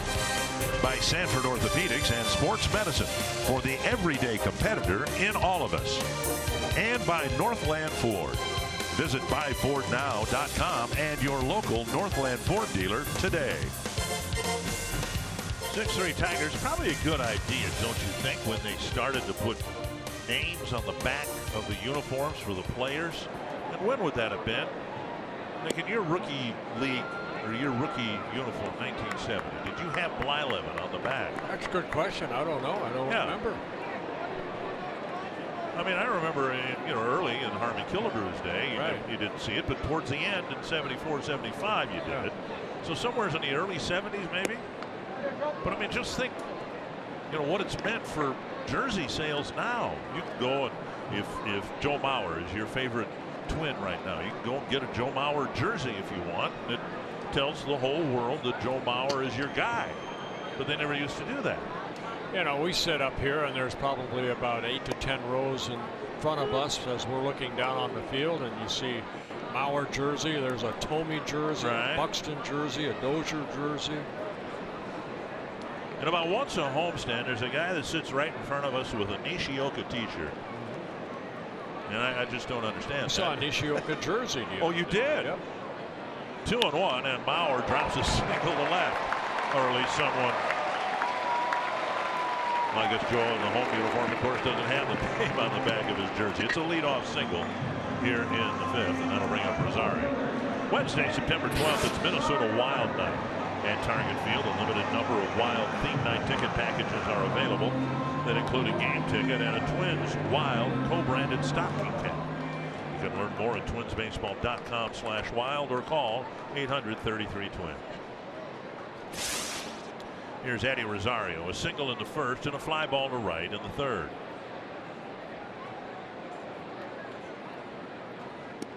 Strike at the knees. And you've seen a lot of those from Carpenter, the hard breaking ball. I think his last at bat he saw 3 breaking balls, and then on the third one he hit that fly ball to right field.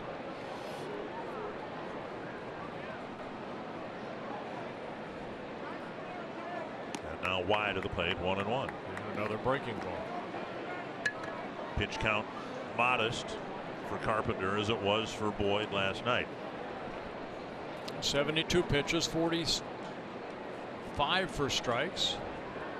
No walks, couple strikeouts.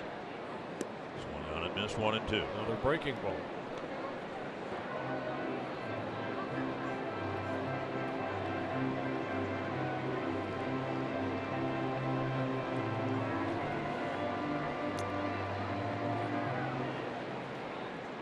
He's trying to build an inning here after seeing the Tigers jump out in front by 3.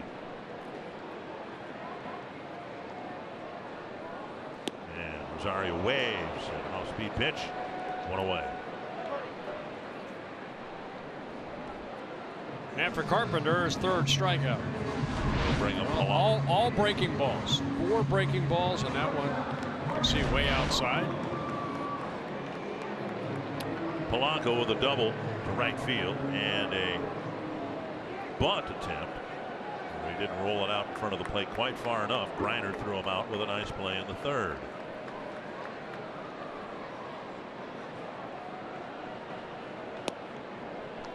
Speed pitch spinning over the outside corner.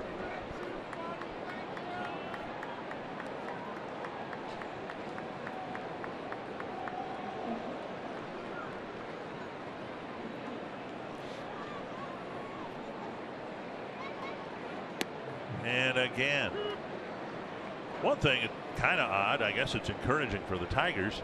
They didn't walk anybody last night. They haven't walked anybody yet tonight. They're throwing strikes, which was probably the first thing Rick Anderson told Carpenter today.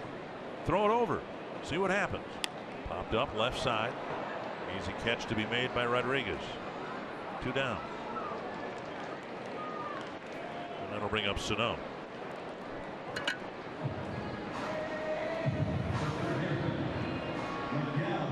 Sano homered into the bullpen his last time up. The Twins have hit 3 home runs, but all 3 homers have been hit with the bases empty. Yeah, Mound visit right there by the catcher, probably going over Sano. Remember his last at bat, he took 5 pitches, and then on a 3-1 is a curveball. He came back with a breaking ball, hung it, and Sano hit it into the bullpen. See how they go after Sano here. First Mound visit for the Tigers. Twins have used 2. So Jeff Nelson pointing up toward the press box.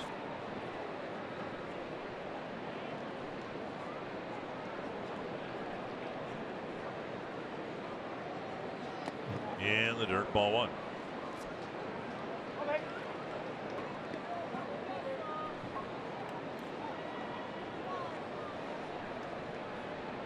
Of course, they're closely related, but we've seen Sano so much more patient at the plate, and that's why the production has started to show up here in August.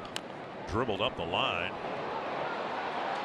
and Miguel Sano is going to beat out an infield hit. He hit it about 30 feet up the line and stayed in the grass, and despite Carpenter's best efforts, Sano has a single, at least for now. Well, good hustle by Sano out of that batter's box as he right off the end of the bat. So Carpenter has to barehand it, try to get something on that throw. A very close play at first. And Sano is safe. No challenge, and now Forsythe has a chance to deliver a bigger 2-out hit. Saw Jeff Smith right there, the first base coach, saying he was safe. An umpire wannabe. Ball 1. Forsythe hitless last night, lined out in the first tonight, and then hit a fly ball to right. I know Jeff Smith. He doesn't want to be an umpire. No, don't want to be there.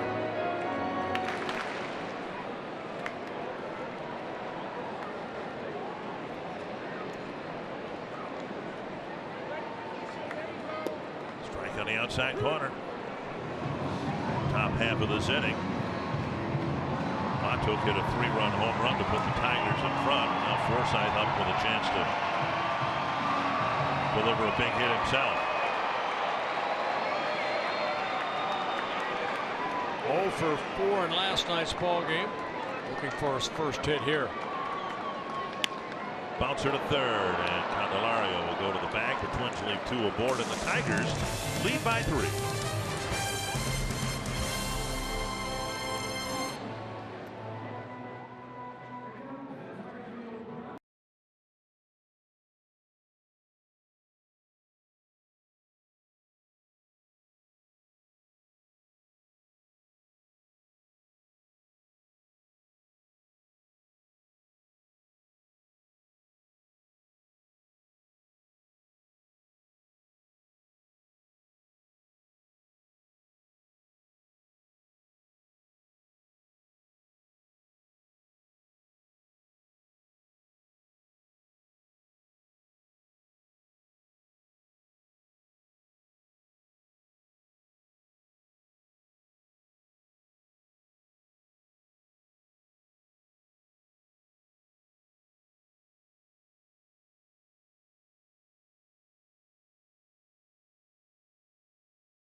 His dad Arvid, who was honored between innings for his military service, and Arvid Morris enlisted in May of 1944 before graduating from high school. Spent a couple years in the Navy, Seaman First Class, served in the South Pacific, and Jack very, very proud of his father for his military service and his influence in Jack's career. Yeah, you know what? My wife Gail and I had a chance to have lunch with Jack's father at Cooperstown. And very, very nice man.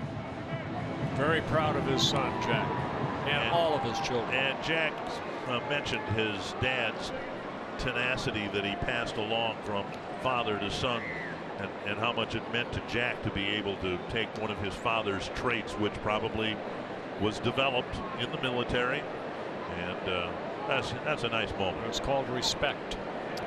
It's 6-3 Detroit, and now Trevor May pitching for the Twins to the top of the Tiger order. Inside ball one.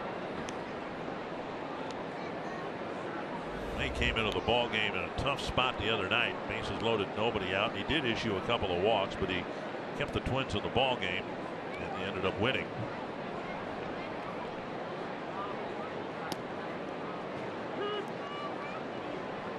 Now 1-1. Yeah, Tyler Duffy worked 2 1/3 innings. Damage was off the bat of Montook when he hit the 3-run home run. Only gave up a couple hits.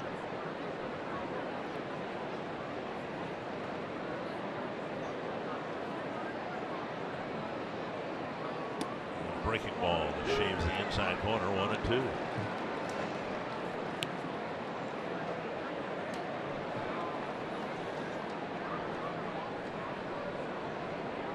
Six men batted in the 3-run fifth. 8 men batted in the 3-run third for Detroit as they knocked out Cole Stewart down and in. And it's 2-2. Stewart still watching. Hoping the Twins can come back and win this game, even though he is not going to be the pitcher of record if the Tigers hang on and win this ball game. Good that he's out there. You watch, you learn. Swung on and missed. May picks up a strikeout. Yeah, high fastball right there. May has been picking up some strikeouts. Number 10 for Trevor May in 7 innings. If you're game for a little excitement, you can head to foxsportsnorth.com, submit a photo and message for the opportunity to be featured in the Minnesota Lottery Winner's Circle during the broadcast and receive $100 in scratch tickets with the Minnesota Lottery. Every day is game day. One down. Now a foul off the bat of Adduci. 2 hits for Adduci. A 1-out single in the third that started the 3-run inning, and a 2-out double that was wasted in the fourth.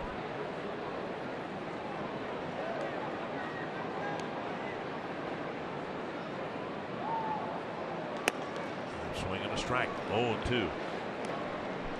Long road back for Trevor May when he had that Tommy John surgery back in March of 2017. Activated at the end of July. Says he feels great.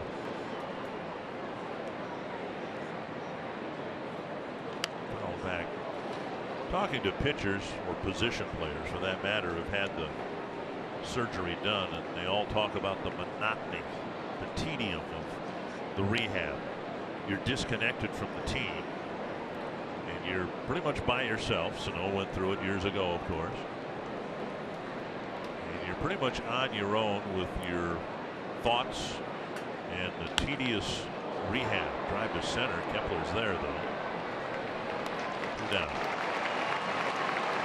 And that'll bring up Castellanos. Well, I went through it twice, once with the elbow, once for the shoulder. You're absolutely right. You don't feel like you're part of the team at all, even though you end up coming to the ballpark here or there. But you have to do exactly what the doctors tell you to do to get ready to hopefully be where Trevor is now, back on what he wants to do, that pitching mound, and play the game of baseball. And I'll bet you can confirm the toughest thing is to do what the doctors want you to do and no more, because you always want to accelerate it if you can, but of course you shouldn't do that. Field in the corner makes the catch, and it's a good 6th inning for Trevor May.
the #1 selling brand in the Twin Cities. By Grant Casino, the best stories start here. And by Wisconsin Dells, the water park capital of the world. I'm going to try that sometime, taking some virtual swings, but from the outside it looks a lot like what I must have looked like in high school. Like I can't see it all and I'm just swinging and missing. We see that in fantasy camp. Don't worry about it, Dick. So where my high school baseball coach Jerry Reaver is going, you're right. Yep. I had to watch that a couple times a week. He didn't have to play you. Would you only had 9 players? I never bothered to count. I was afraid to. Kepler will lead off the 6th. And a foul back, 1-1. Kepler, Garver, and Austin in the 6th, facing Carpenter, who looked like he was going to be in for a very short yet long night, if you know what I mean. The night started with a home run, then a single and a double, and it looked like he was going to be on the ropes, but here he is with the lead in the 6th inning. Breaking ball hit off the end of the bat.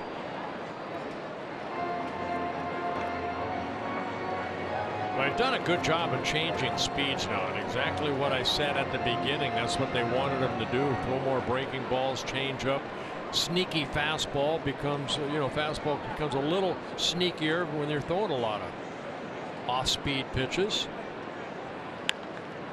Left field down the line, trotting after it is Matuk, and he gets there, 1 away. Sanford health injury report. Chris Sale put back on the disabled list with left shoulder inflammation. And he just came off the disabled list, made a start, and pitched well. Yeah, 12 strikeouts in 5 innings. I wonder whether that would be something that the Red Sox would have done if the disabled list was still 15 days. But you know what? They're going to win their division. They need him for postseason. Good job by Carpenter, even though he gave up 3 home runs. Worked 5 1/3 innings. I think Gardy's very happy at that, along with Rick Anderson.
Authority of the Minnesota Twins and may not be reproduced or retransmitted in any form, and the accounts and descriptions of this game may not be disseminated without the express written consent of the Minnesota Twins LLC.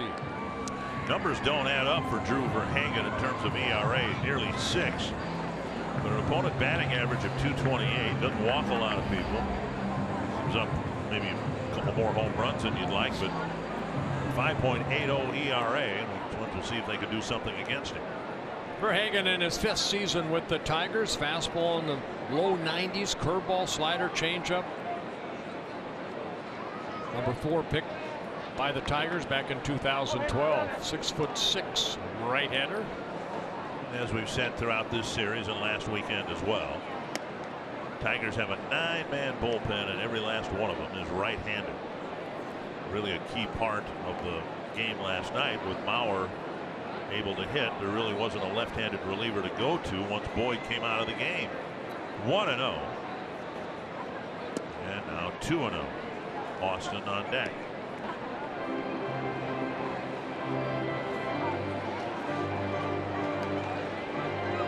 Gabriel Moya getting loose.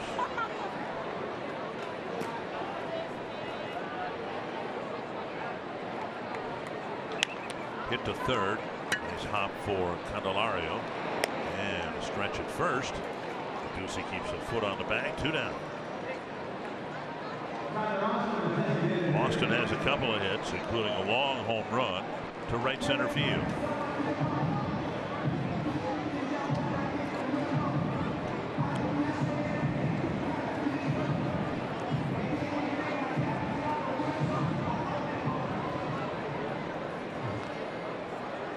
And with a couple of hits, Austin has his average up to a more respectable 237.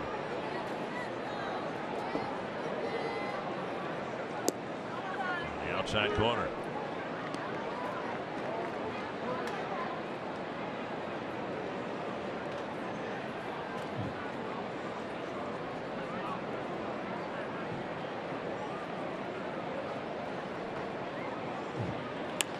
Three for three.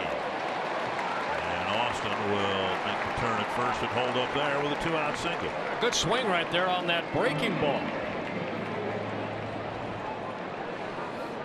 So a good night at the plate for Tyler Austin. And now the Twins will go to their bench and bring Jake Cave off the bench. He'll replace Johnny Field. And the singles have been hit right off the end of the bat, but Austin will take it, and now Cave will bat. Again, the Twins can make these moves with no fear that in the 8th inning there'll be a left-hander to come in and face Cave or any of the other left-handed batters. Cave used as a pinch hitter here. He's 0 for 4 as a pinch hitter.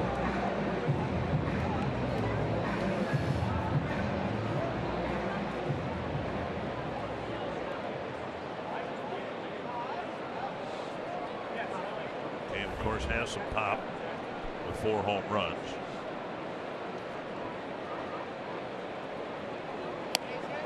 Strike one.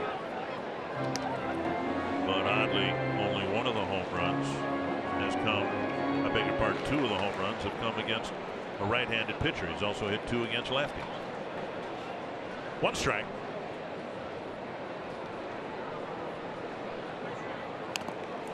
Swung on a foul in the dirt. 0-2. Reagan trying to get through the 6th, and then we might see a combination of Wilson, Jimenez, and Green. Tigers have a reputable back end of the bullpen. Problem in times has been to get there. 0-2. Taken in the dirt and smothered by Griner.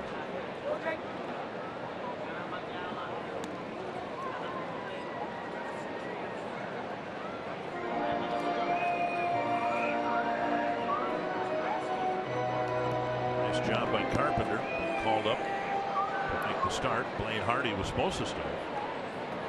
Hardy was supposed to start tomorrow's game, I beg your pardon. Hardy Lewicki was originally scheduled to start today. But now outside, and that clangs off the glove of Griner, but Austin stays put. Yeah, fastball right there. Griner just trying to frame it and ends up bouncing out of the glove.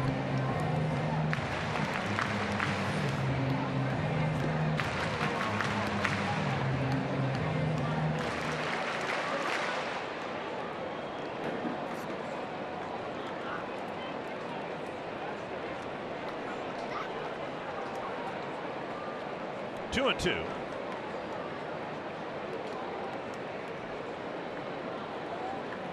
Check his swing, and home plate umpire Jeff Nelson said he went, and that'll wrap up the bottom of the 6th inning. Tigers in front, 6-3.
of Famer, so another hopefully Hall of Famer. Joe Mauer starts off the offense with the Twins with a home run.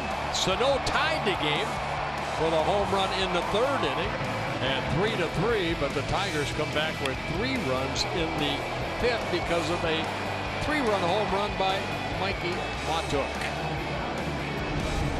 And that's where we're at, 6-3. Heading to the 7th inning.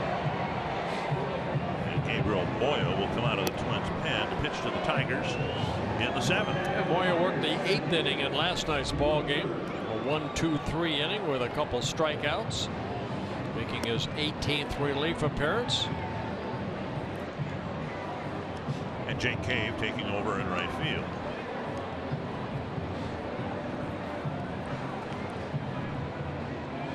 Moya has been outstanding and getting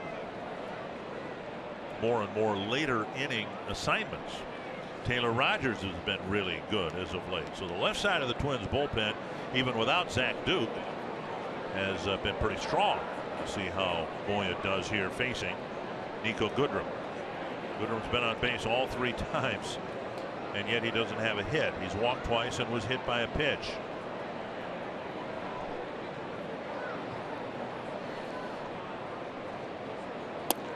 Strike 1. Goodrum again came into this ballgame hitting .343 this year against the Twins. 12 hits and 35 at-bats, 5 doubles, 5 home runs. Now is a right-handed hitter where he is hitting .258 in the season.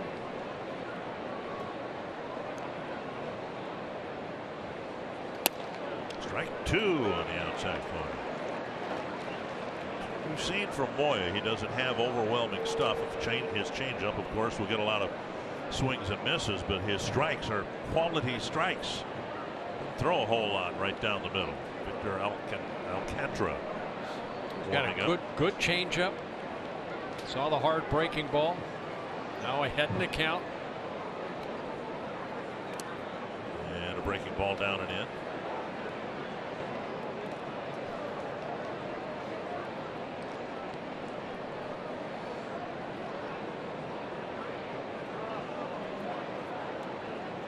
Might have stung Garver a little bit. Victor Martinez on deck.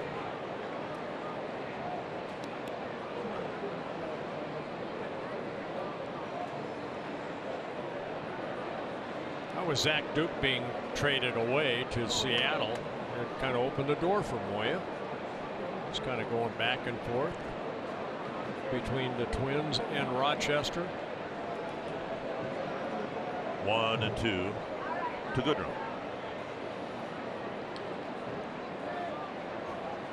Got to chase a high fastball.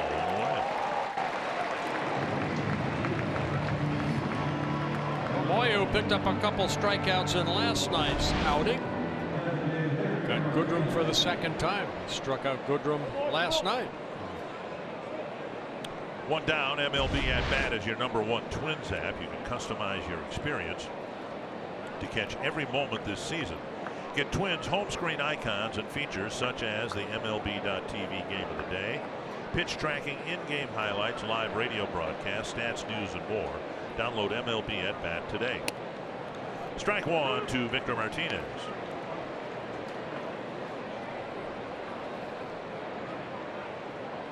Martinez is 0 for 3. He's hit the ball on the ground twice, popped it up once.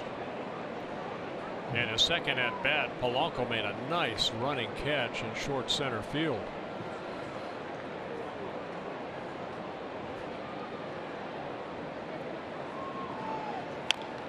Tap up the line, foul. 2 strikes. Just like watching Martinez get ready to get into the batter's box. He has almost the same routine. He'll kind of lift both arms up a little bit. With a practice swing.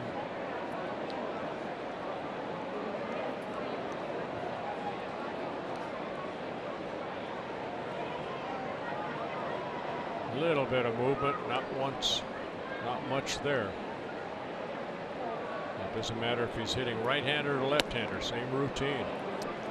Very tough to strike out. Moya delivering high 1 and 2. The great hitters do this, of course, and Martinez has been a great hitter. Incredible focus. Matters not whether his team is ahead 6-3 or behind 6-3, whether he's 3 for 3 or 0 for 3. All that matters is the next pitch. And now all that matters is the 2-2 pitch.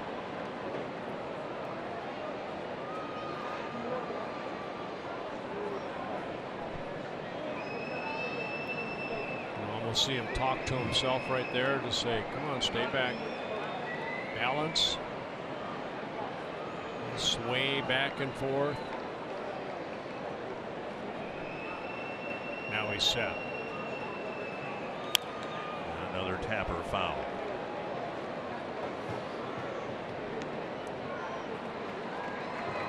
Martinez, 39 years old, 5-time All-Star, came up with the Indians, also spent some time in Boston. Season number 7 for the Tigers in his 16th major league season. Contract runs up at the end of the year.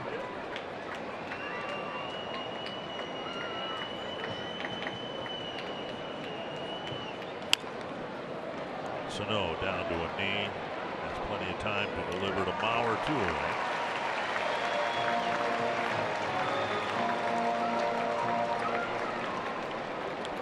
And now Mikey Mato has 4 runs batted in. Hit by a pitch with the bases loaded in the 3rd, and he drilled a 3-run home run to left in the 5th. Tyler Duffy left him a breaking ball inside that kind of hung, and Montook hit a home run, almost the same spot that he hit a home run here a couple nights ago. Right over that State Farm area out in left field.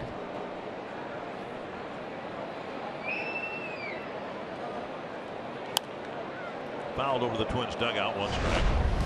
Oh, here it is. Take a look at this. Go see the pitch. Watch this breaking ball. You see Garver wanted it away. It stayed middle in, and it's a line drive home run. 3-run home run. Montauk having kind of a frustrating year. He's been up and down between the Tigers and AAA Toledo.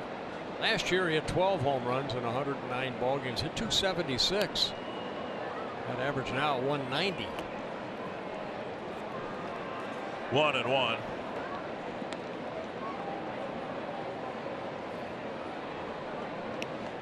Montauk was the Rays' #1 pick back in 2011 out of LSU.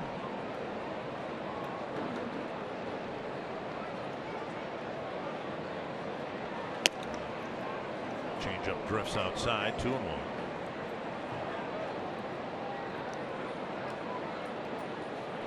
Players like Montauk understand the situation in Detroit. They've got a chance. They can just show some promise. They'll get a chance here in the next year or 2 to prove they are part of the solution in Detroit. 3-1. He didn't get a lot of playing time in Tampa, kind of same way as this year with the Tigers.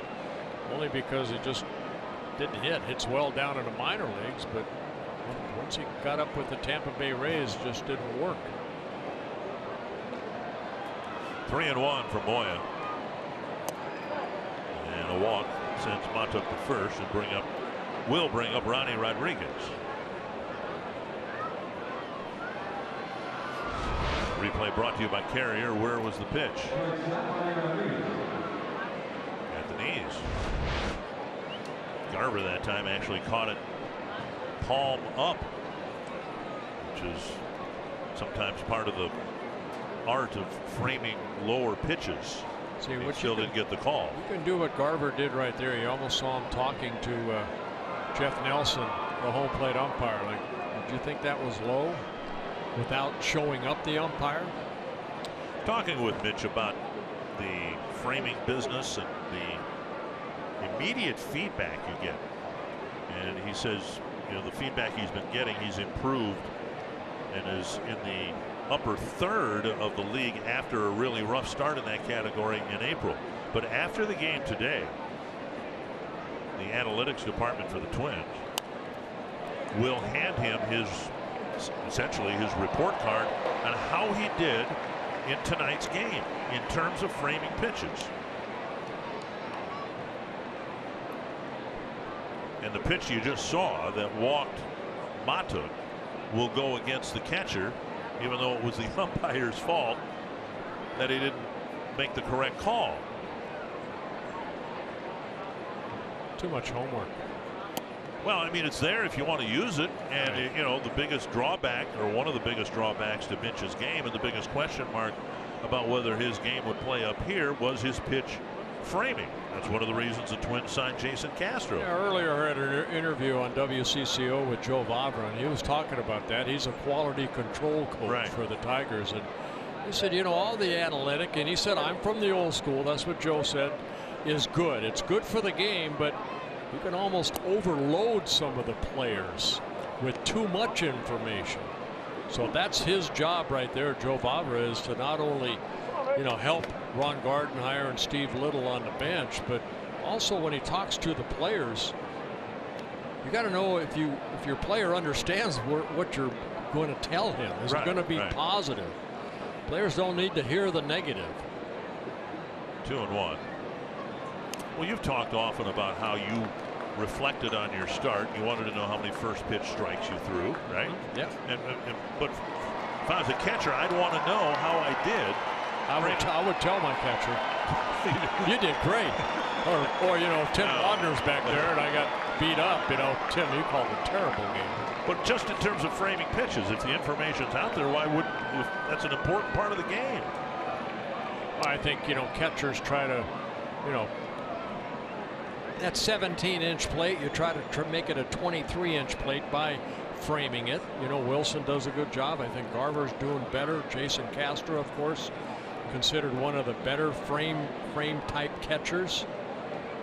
So you see him right there. That glove is right at the corner of that of the plate. Bob Boone was one of the best as far as framing because he had soft hands. Right. He could, you know, just move that glove left and right. Bob Uecker was probably one of the worst. And he would be the first to admit that. Right. Driven to the right field corner, but at a twist foul. And then you have that pitcher-catcher relationship too, like Steve Carlton and Tim McCarver. You know, that they were a tandem. They always, every time Steve Carlton pitched, it was mandatory that Tim McCarver caught him because they thought alike. They were both left-handed. You can't have a left-handed catcher and a right-handed pitcher. It just doesn't go.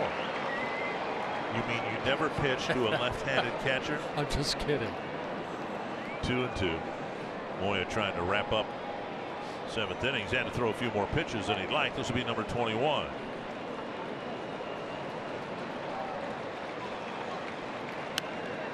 Foul back. I was talking with Bobby Wilson about Garver's improvement, and he said it's been across the board. And this from one of the best defensive catchers in his time, either in the big leagues or in the minor leagues, but that's what's kept him around in the big leagues is his defense, and he's noticed Garver's improvement across the board. And he's willing to share his knowledge with Garver, and that's important. 2-2. And the Tapper foul. Wilson told me that, for instance, in a situation like this, if Moya were to throw a pitch in the dirt and Wilson or Garver blocked it, that Wilson very often will whistle, get his attention, and give him a thumbs up, saying, hey, nice job on that. And you saw Wilson on the top rail here watching, not so much the pitcher, I don't suppose, but watching Garver. And talking baseball right there. Yeah. Another 2-2 for Moya.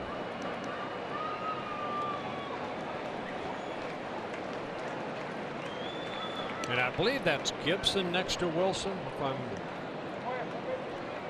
as tall as he is, it might be Aaron Slegers. Is it Slegers?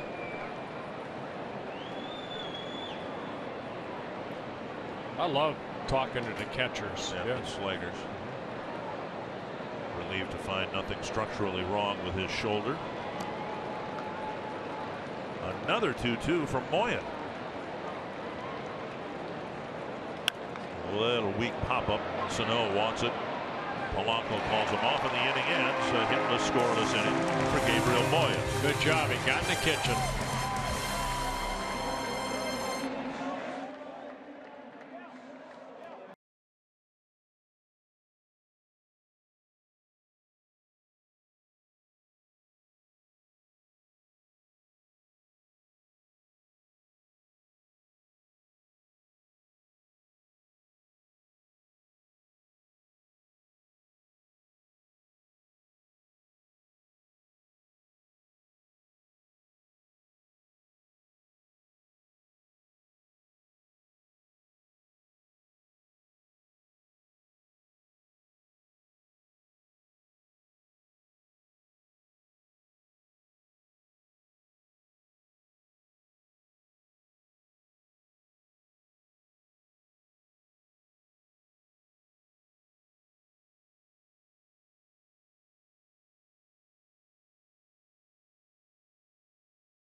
Twins in the 7th inning will start with the top of the lineup, and they got a tough assignment here because the Twins have been impressed by Victor Alcantara, who's been really good for the Tigers since his call-up. Yeah, Alcantara doing a good job. 14 relief appearances. He's allowed only 12 hits and 1 run, and that was a home run that he allowed. Couple walks, 11 strikeouts.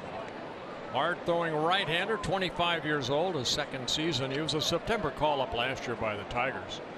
Surprised he doesn't have more strikeouts, just 11 of them in his 16 2/3 innings, because he looks like he's got a lot of swing and miss stuff. A couple stints, he got finally recalled and hopefully stays in that bullpen back in late July. Mauer, Rosario, and Polanco will face him here in the 7th. Just outside, ball 1.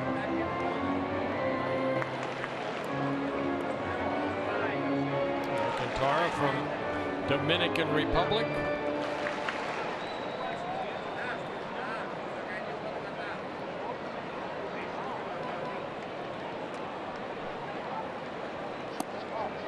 And same spot, 2-0. Well, the Twins have been patient this year. They've drawn their share of walks, but the Tigers didn't walk anybody last night. And again, here we are in the 7th. No walks tonight. 2-0 to Mound. Driven to left. Get up by Matuk. Won't get there. One hops the wall. And Mauer has his 3rd hit tonight, a stand-up double to start the 7th inning.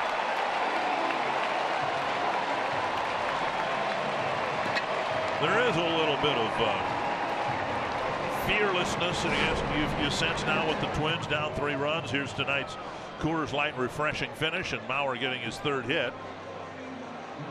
And a typical Joe Mauer swing right there. Just went down, hit it the other way. Matuk over his head, stays in the ballpark. You know, this team has done so well at home as of late. 3 runs seems more like 1 run. You know, when you get to this part of the game, the Twins have gotten a lot of big hits, and maybe the Mauer double will be another one. And believe me, you feel that too as a player. You know, this is your time of the game. That's what the players would say. This is our time of the game right here. Here we go. Here we go. Yep. Here is Rosario. Low ball 1. A lot of work to do. They're down 3. They're out hitting the Tigers 10-5. And yet find themselves down by 3.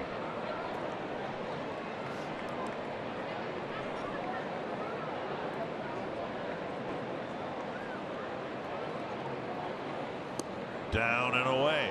And Alcantara, as effective as he's looked against the Twins, fell behind Mauer 2-0, gave up a double, and now it's 2-0 to Rosario. You want to find a way to get Joe Mauer home in this inning, and Rosario counts in his favor. Want to try to pull something right here. One to the plaza would probably get Mauer home. Could do it.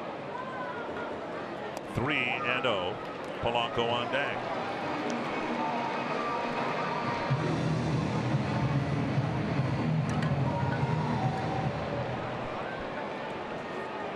Rosario, I'm sure, would have the green light if it's a pitch to his liking.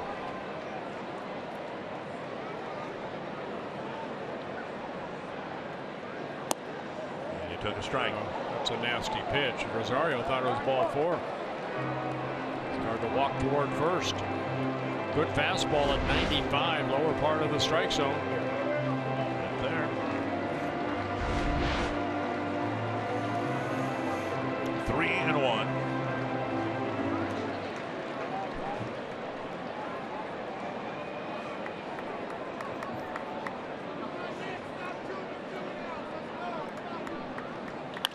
Ball right side, down to a knee. Goodrum. Rosario retired. Mauer to 3rd. But a productive out right there. Polanco will try to bring him in. Yep. Now it's Polanco's job to drive in Joe Mauer. You see Rosario kind of looking at the replay right there. Man, I should have hit that ball the other way, more up the middle. Polanco with a double his first time up as a right-handed batter. Then he tried to bunt his way aboard and then popped up in the 5th. Little infield back. And now Candelario halfway between second and third. Mauer will get a big lead because of it. Candelario shifting back towards third base, and there's strike one to Polanco. Tigers will give them a run right here. Give the Twins a run. Polanco hit it up the middle hard.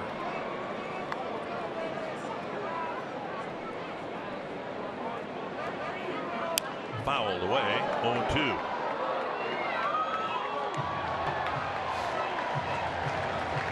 Alcantara, 25, as I mentioned, signed with the Angels out of the Dominican Republic. Traded over in November of 2016 for Cameron Maben. 0-2 to Polanco. Sano on deck.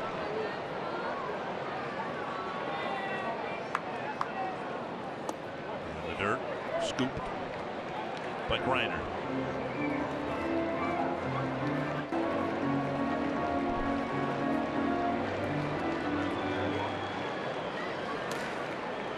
Wilson getting loose. Madison Reed warmed up for the Twins.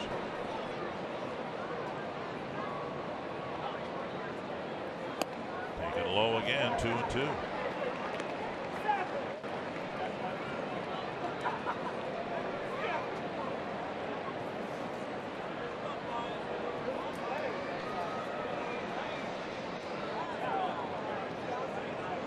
Two and two to the Twins shortstop. Swung on it, missed.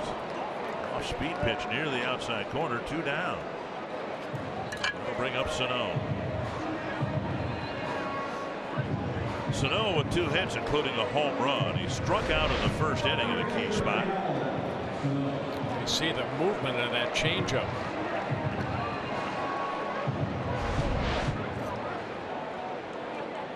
Had a run on the board on Mauer's home run. Rosario singled, Polanco doubled, nobody out, second and third, and they did not get any more runs that inning. So no strikeout, a big at bat, maybe the biggest in the game so far. Ball 1.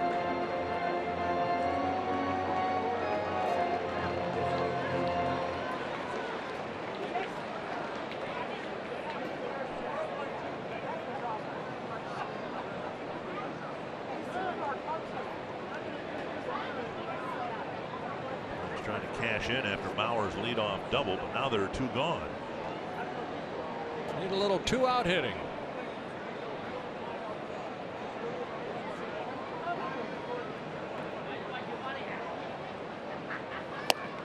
Down the middle of strike.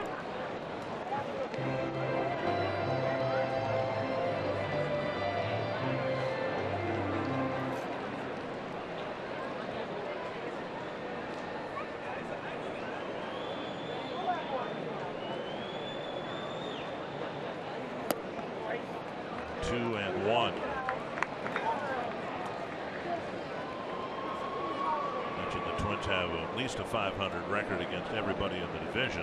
They're 6-5 against the Tigers, 7-5 against the White Sox, and they split the season series so far with Cleveland and Kansas City.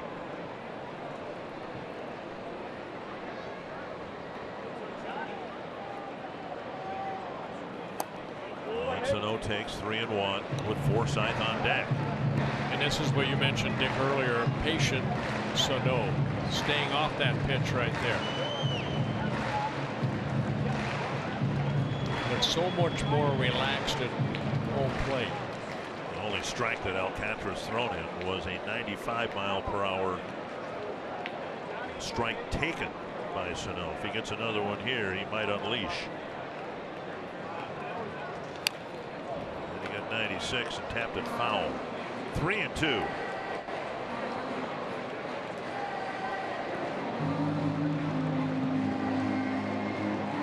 Situations like this, it was almost predictable. The opponent catcher would call for a breaking ball in a situation like this with 2 strikes. We'll see what Griner calls for here with the count full.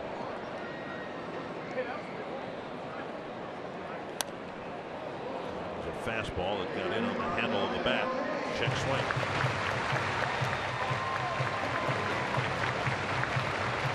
seen a couple of fastballs now.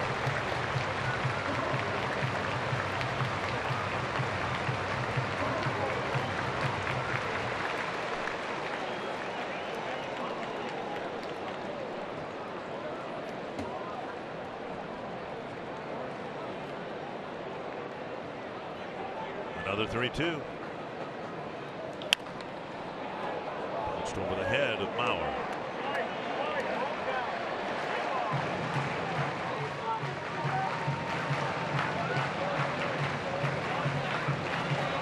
Home run came on a 3-2 pitch back in the third inning.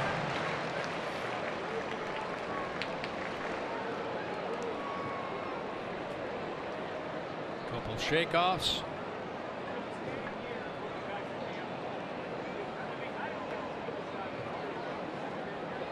And he missed wide.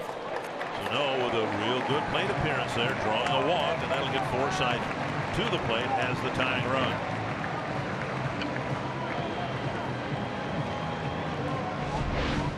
Let's take a look at the sequence of pitches to Sano.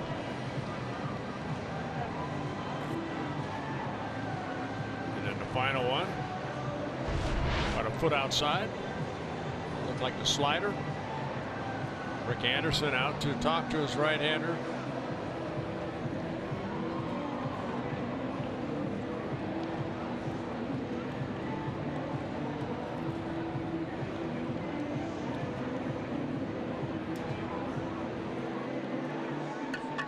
Target Field's become a top choice for families in Twins territory. Celebrating birthdays, anniversaries, family celebrations of all kinds. You can schedule your special event in a fully catered Target Field hospitality space available for groups of 16 to 250 plus. Learn more at twinsbaseball.com/groups or call 800-33-TWINS. Forsythe has some pop. He had a couple of home runs for the Dodgers. He has 65 big league home runs. About 2,900 at bats. But here, maybe a double would get the Twins to within one. Mauer doubled to start the inning.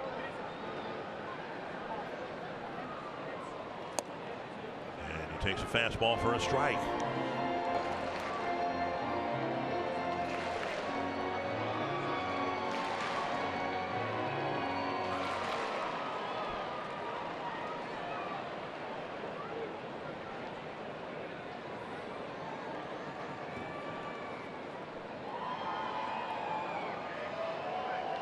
Tapped foul, 0-2.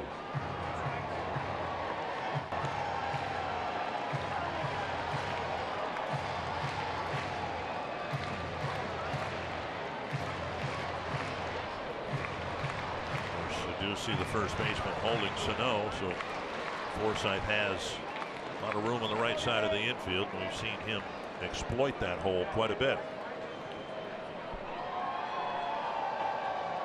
And a half swing got him. So the Twins get a leadoff double from Mauer. Later a walk from Sano, but Alcantara pitches out of it.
games tomorrow afternoon.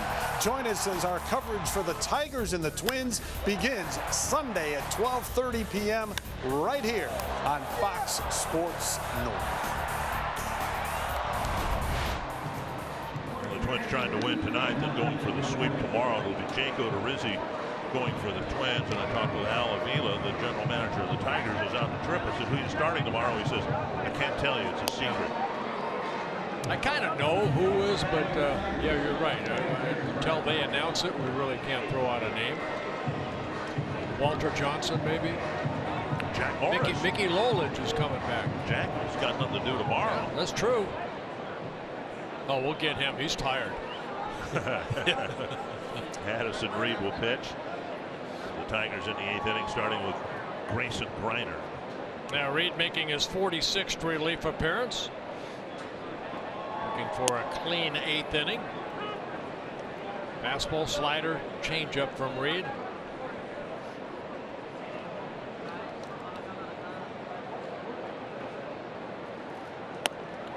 And now strike 2.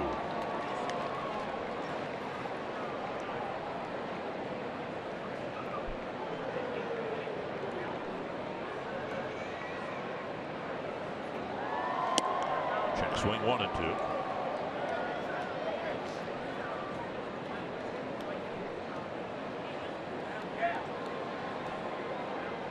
Joe Jimenez getting loose.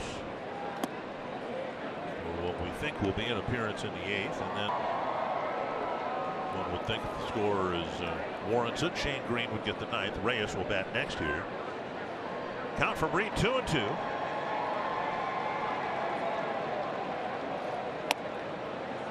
He missed inside, a full count. Yeah, Reed's had a tough time over the last 4 or 5 outings.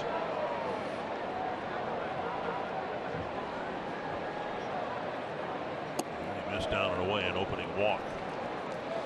Leadoff man is on for the Tigers in the 8th. Well, we'll see if Victor Reyes is asked to bunt here. Yeah, Reed spent about 2.5 weeks, 3 weeks on a disabled list with that right tricep soreness. It just has not been the same since. His control is off a bit.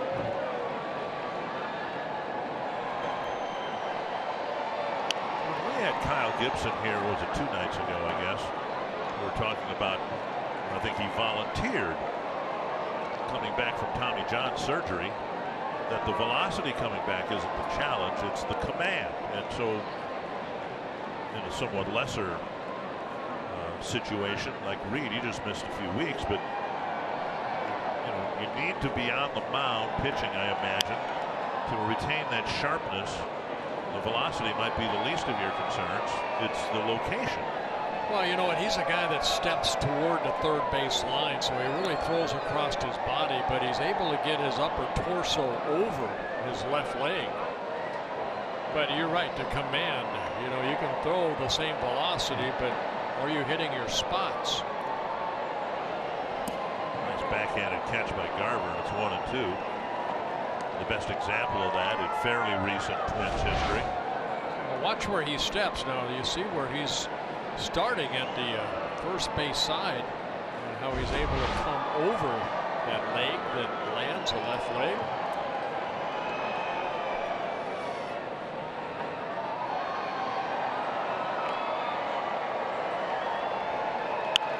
And a soft liner to left, a base hit. Reyes on a 1-2 pitch, punches a single to left. After the walk right there is just a location of that fastball. He left it up and allowed Reyes to get his first hit to inside out it into left field.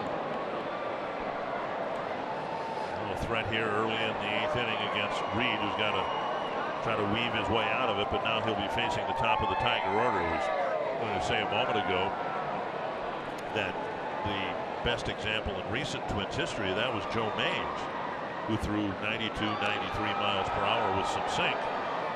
And when he came back from Tommy John surgery, he threw 92, 93, and it had some sink. He just couldn't locate it the way he did before the surgery.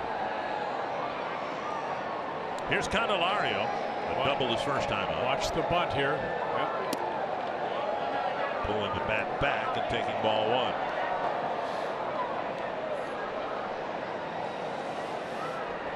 Looking down at Dave Clark at third base. Said he's about halfway home. Clark is.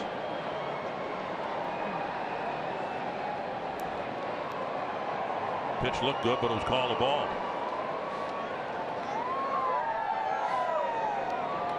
I guess they're bunting again here. Swinging away. Strike on the outside corner.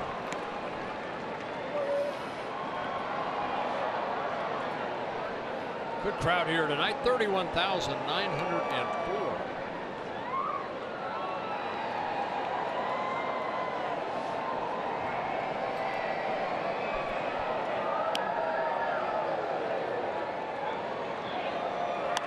High pop-up infield fly rule will be called. Should have had him bunt. Mauer with the catch, went down. A non-productive out. You know, I think, well, in the back, or at least in the back, maybe even in the front of Ron Gardenhire's mind is, you know, we're trying to build confidence here, and maybe you can build more confidence if you get the guy to hit a double in a spot like that. I don't know. I mean, you know what? The way that their bullpen has been, and the way that the season's going, drop the bunt down, get them over to second and third. You got Ducey here's got power. Then you got, Castellanos. He's their RBI guy.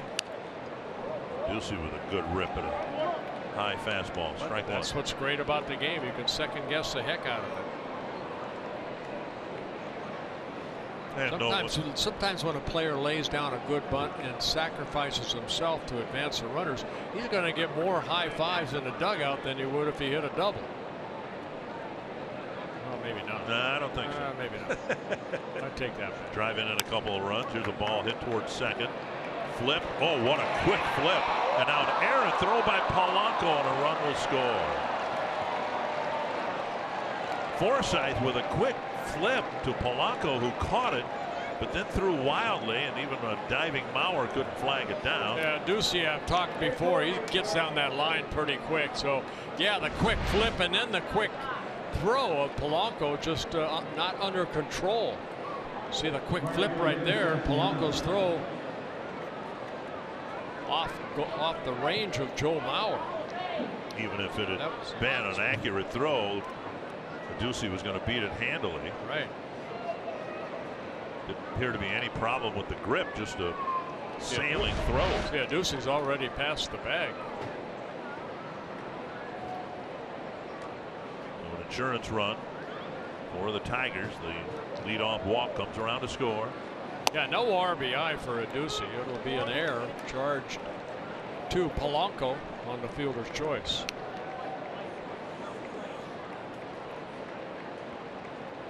Twins haven't had the tidiest infield play. Earlier in the ball game, Mauer fielded a ground ball, went to second. The throw was late, and then Matuk hit a 3-run home run instead of a 2-run home run. 2 strikes. That's the first error for the Twins in this series.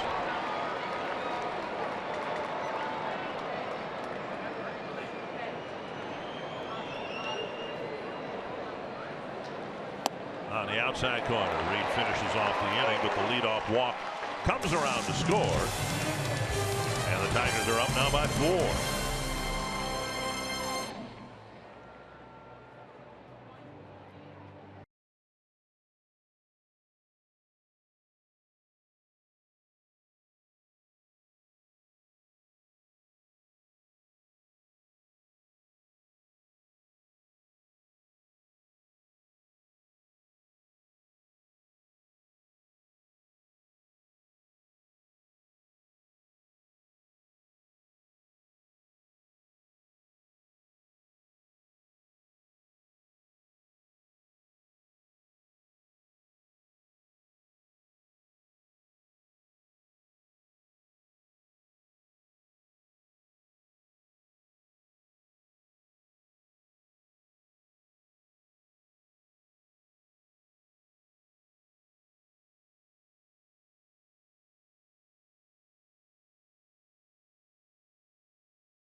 Save big money at Menards on all your home improvement needs.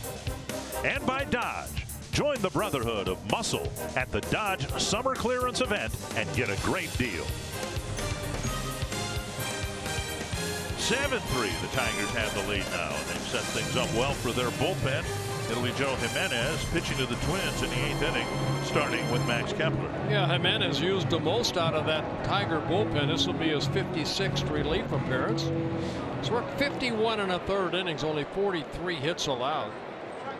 15 walks, 3 of those intentional, with 58 strikeouts. The opponent's hitting only .221 off the big right-hander. It'll be Kepler, Garver, and Austin. And Kepler takes outside, ball 1. Kepler's 0 for 3. He lined out to right in the first, then a ground ball and a fly ball have followed.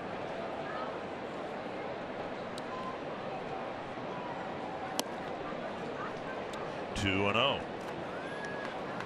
The walk that Sano took in the 7th inning is the first walk the Twins have taken in the last couple of ball games. And if they're going to come back from this game, they might have to take another walk or 2 or 3. Fouled away. 2-1. Jimenez worked here on Thursday night. He did give up a couple hits, but no runs. Gave up a base hit to Forsythe and Sano, but worked out of it. Walks are a hidden part of Kepler's game. He's leading the team in walks taken with 51. And he takes a close pitch for ball 3. So even though the batting average has plenty of room to grow, it's in the 230s, because of the 51 walks, got a respectable on-base percentage of .323. 3-1 to the leadoff man in the 8th. And there's ball 4. Kepler aboard. Garver will hit, and we'll get a tease of the postgame show from Audra Martin. Well, that's right, guys. Twins Live presented by CenturyLink is coming up after the game. Tonight, we'll take a look at a trend we've seen lately from the Twins. 3 home runs tonight for the 3rd straight game. We'll take a look at all of it. We'll break down what was a not as planned night for Cole Stewart making his 2nd big league start. We'll take a look at what went wrong for the Twins rookie. And as always, we'll head into the clubhouse to hear the post-game thoughts from Paul Molitor. That's all coming up after the game, guys. All right, thank you. We'll see if the Twins can come back and pick up their 8th win in a row at home. Garver, the batter, he's 0 for 3. He's put the ball in play 3 times. Twice retired on outfield flies, once on a ground ball to 3rd.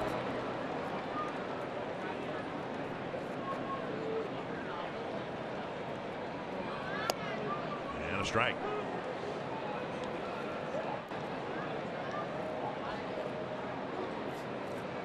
Fastball from Jimenez, 95 to 97. Got a slider, occasional changeup.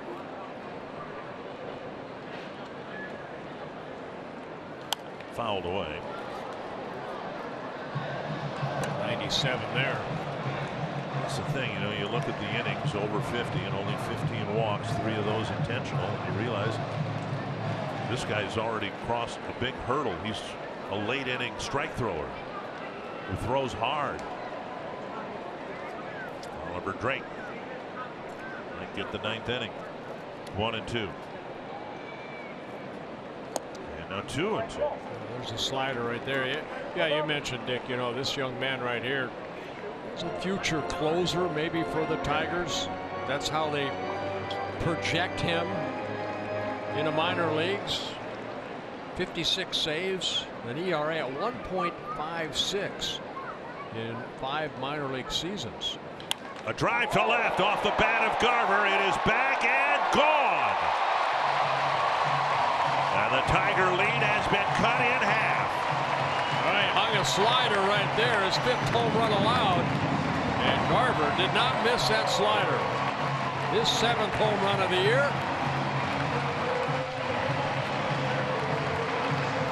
All the Twins runs tonight have scored on 4 home runs.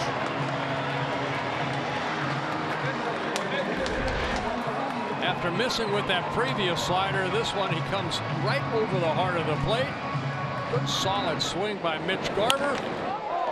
It's a 7-5 ball game. And suddenly this Twins team is hitting home runs like they did last August and September when they finished the season with more than 200 home runs. Here is Austin. Strike over the inside corner. 3 hits tonight for Austin. The average has crept up into the 240s.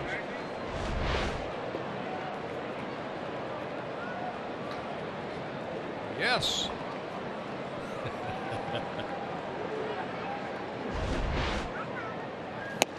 Now on the outside corner, and it's 0-2.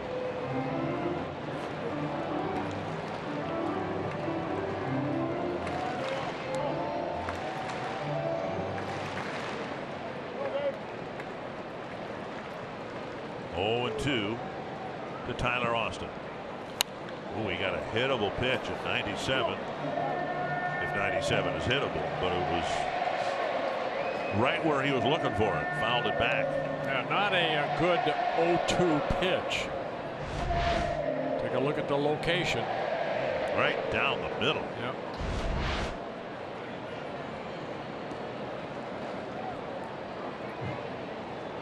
And a breaking ball. Got him.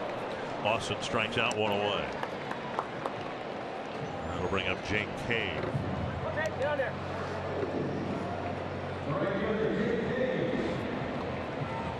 Cave struck out on a check swing. Pinch hitting for Johnny Field. And then in the 6th inning. See if they get the speedy Cave on base right here. Cave and then Mauer, who already has 3 hits. Everything in the cycle but a triple. Check swing, ball 1.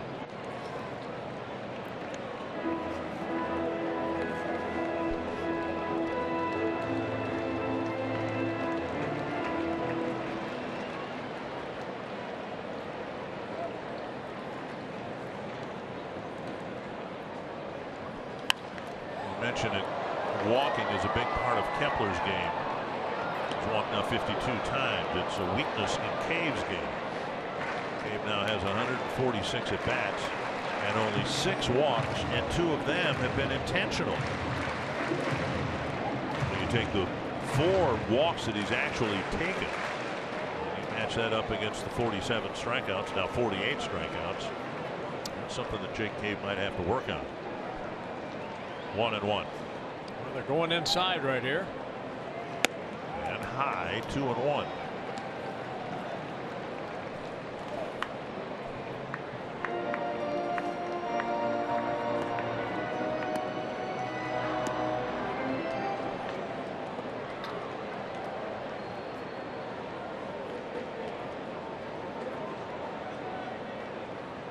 Three and 1. Bauer's on deck. Good take right there by Cave.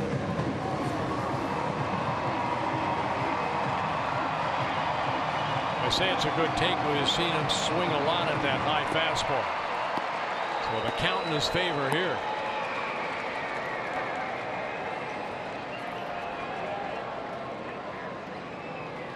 All back now, 3-2.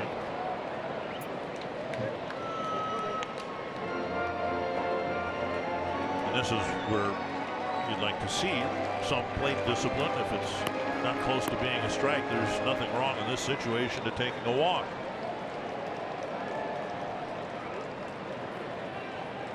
Full count with 1 down to Jake Cave. Fall back.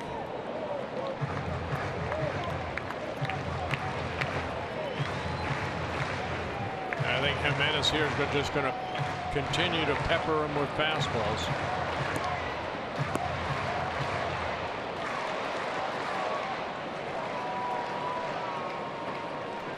See if Cave can catch up to one.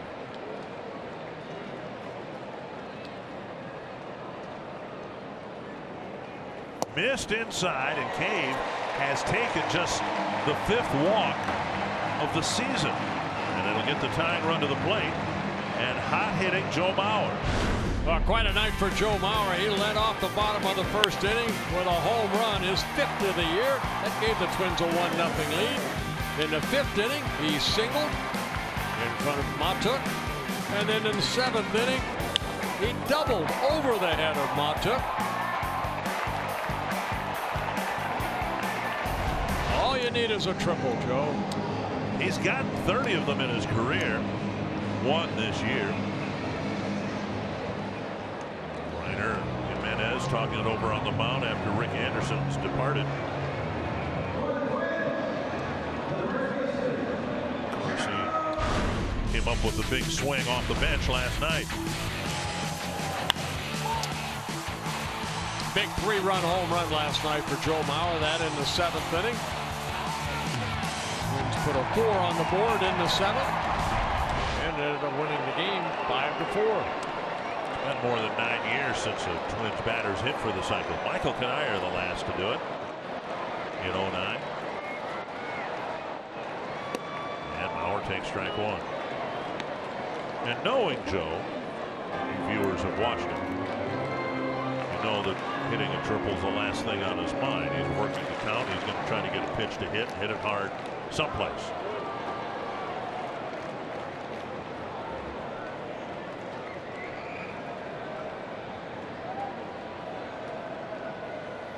Taking low, 1-1.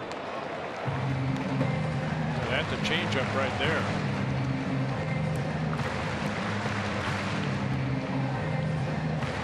Anytime, just getting back to Kepler, anytime you have more walks than Joe Mauer has, now Kepler's had more at bats, but got a pretty good eye at the plate if you've drawn more walks than Joe Mauer has. Swung on and missed. Breaking ball down and in. Looked like another changeup right there. So back-to-back changeups. Reiner wanted this ball away, but down and in.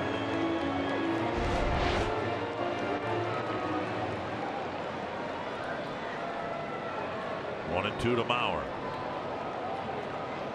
The better hitters with 2 strikes.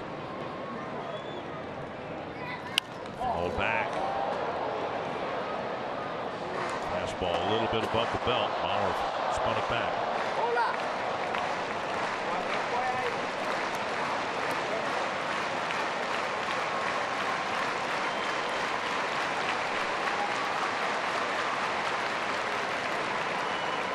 Rosario hoping for a chance with men, plural, on base.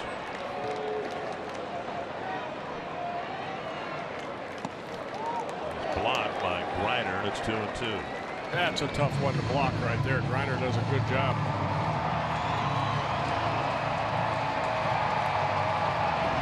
Watch where this ball lands right here in front of the plate, about 3 feet, about 4.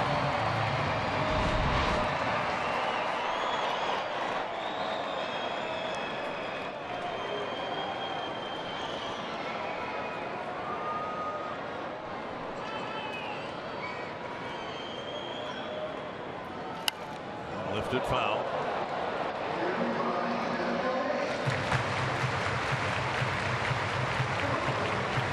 Jimenez walked the leadoff man. Now this is the 5th batter he's faced. And his inning pitch count climbing now up to 28.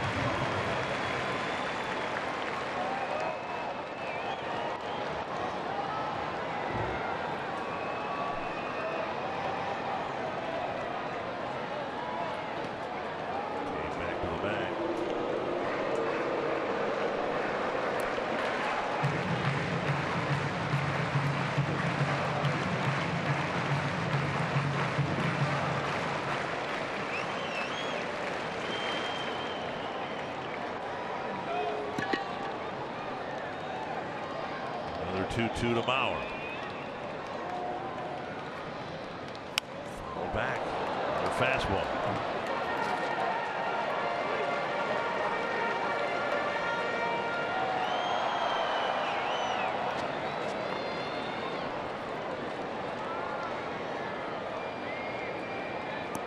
Two strike fouls for Mauer.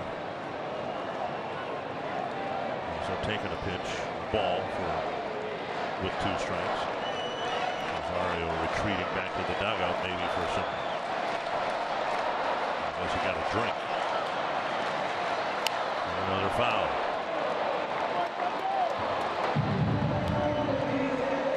Joe right on it, just fouling it straight back.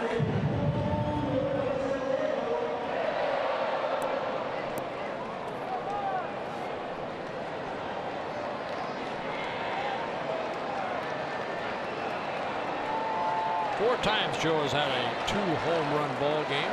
Last time he did it back in 2009. Another 2-2.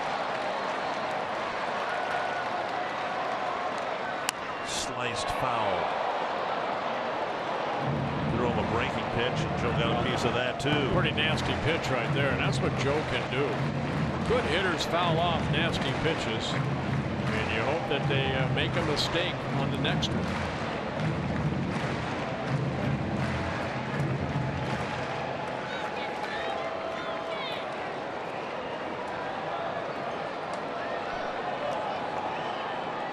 Tenth pitch of this plate appearance.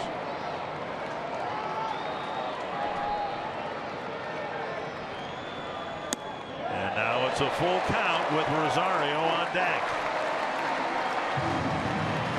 Jimenez has already walked two, and we acknowledge the fact that he was a strike thrower coming into the game, having walked just 15 men, 3 of them intentionally all year long.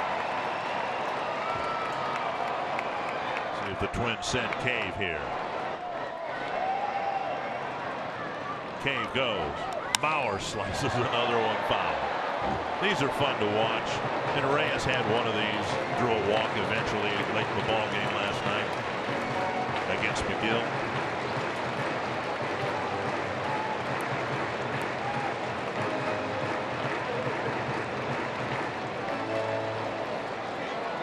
We talked about the focus of Martinez earlier, Victor Martinez, and same can be said for Joe Mauer. Every at bat, the focus you have to have.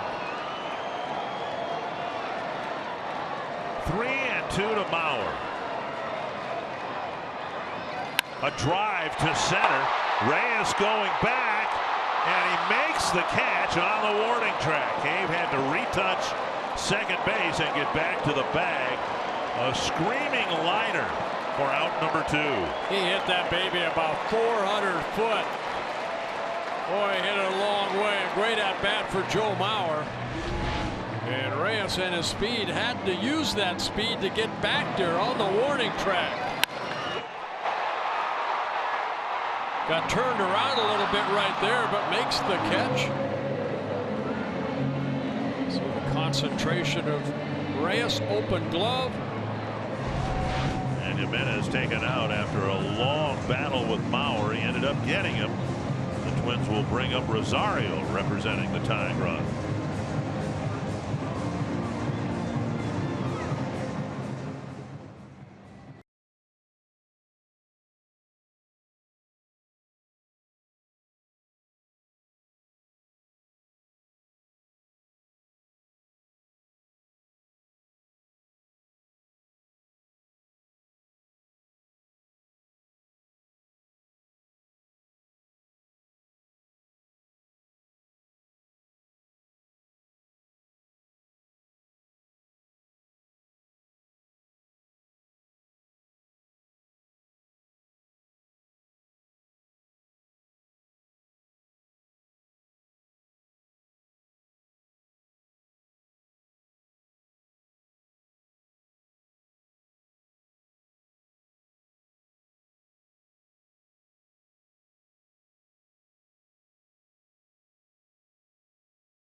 Menace got ahead in the count with a fastball.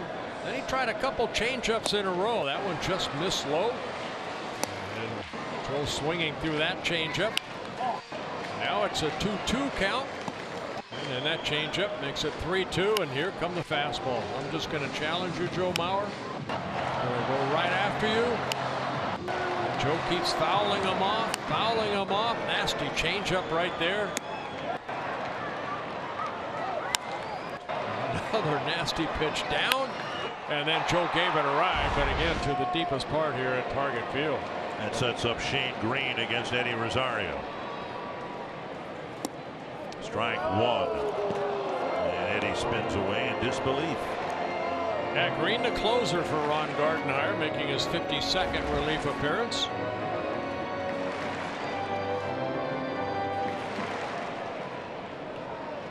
He pitched here on Thursday night, one shutout inning. Pitched the 8th inning.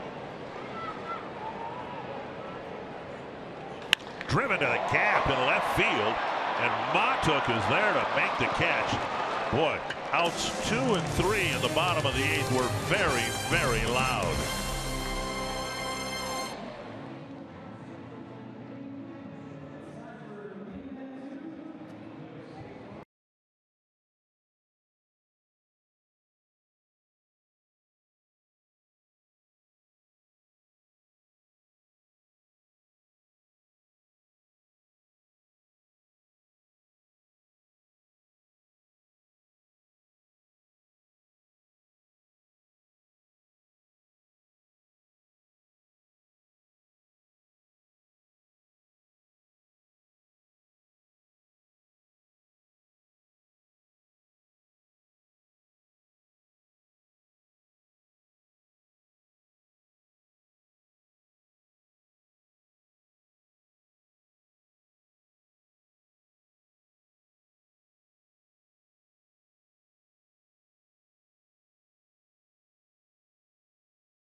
Played in this city 1 year, and I think it's pretty well documented it was a pretty good year.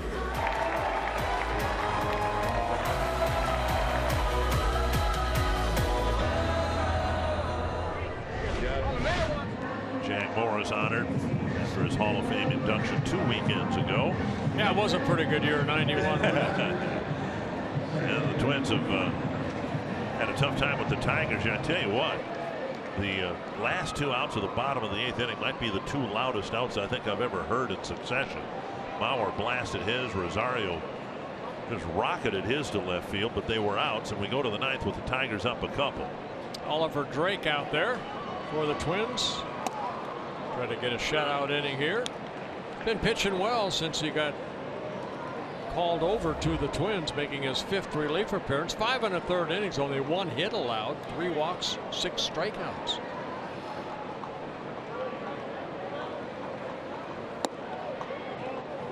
Now 1-1. First Drake with a good split finger, along with a fastball in the low 90s. Trying to think, if you took all the Twins relievers, if you took Moya and Rogers on the left side, Reed, May, Hildenberger, Duffy, McGill, and Drake from the right side. Here's a pop up near first base in foul ground. Mauer will make the catch 1-1. If you took all the relievers, who would you say, and this is how diverse the Twins relief staff is, who would you say has the most similar delivery to another reliever? I would go with May and McGill. I think everybody else has some quirkiness about them that makes them different than anybody else in the bullpen. Yeah, different arm angles, they set up differently. Talked about Oliver the other night that you know, Gill working on his forearm there, a little vibrator or something. I don't know, maybe like a little ultrasound thing, maybe. 1-0 to Victor Martinez. The point being, I think that's what general managers, pitching coaches all want, is different looks from the bullpen, the different arms that you have out there. If you had a bunch of cookie cutters out there, well, then why change pitchers, because they all look and throw alike.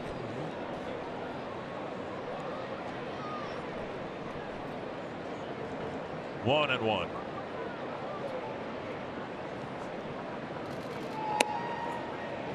Straight over the top, split finger.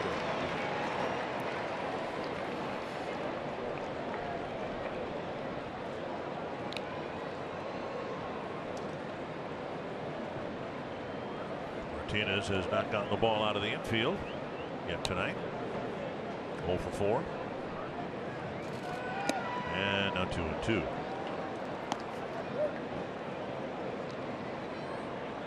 Tigers trying to break a 5-game losing streak.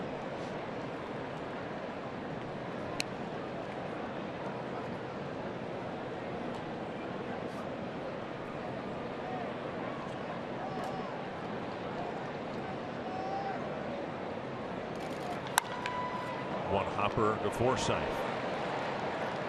2 down. And that'll bring up Mikey Manfred. Made a nice catch on Rosario's drive to end the bottom of the 8th, but his biggest impact here in the game tonight is 3-run home run in the 5th inning. That's what I was going to say. That's been the biggest hit for the Tigers here tonight. That coming in the 5th inning.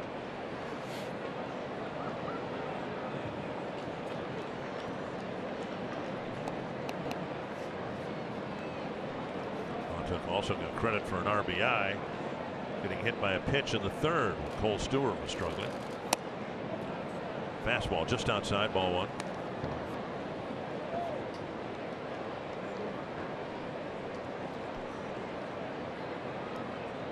Twins gave Stewart an early lead of 2-0. Tigers took a 3-2 lead. Twins tied it up. Montauk's 3-run home run has swung this game in Detroit's favor to this point. Twins have out-hit the Tigers 11-6, but yet trail by a couple of runs.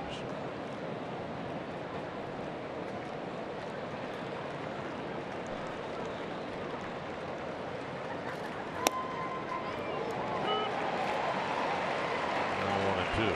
Couple of fastballs in the split finger.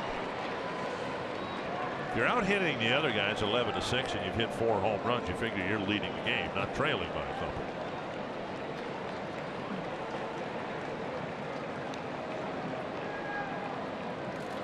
And Montauk strikes out.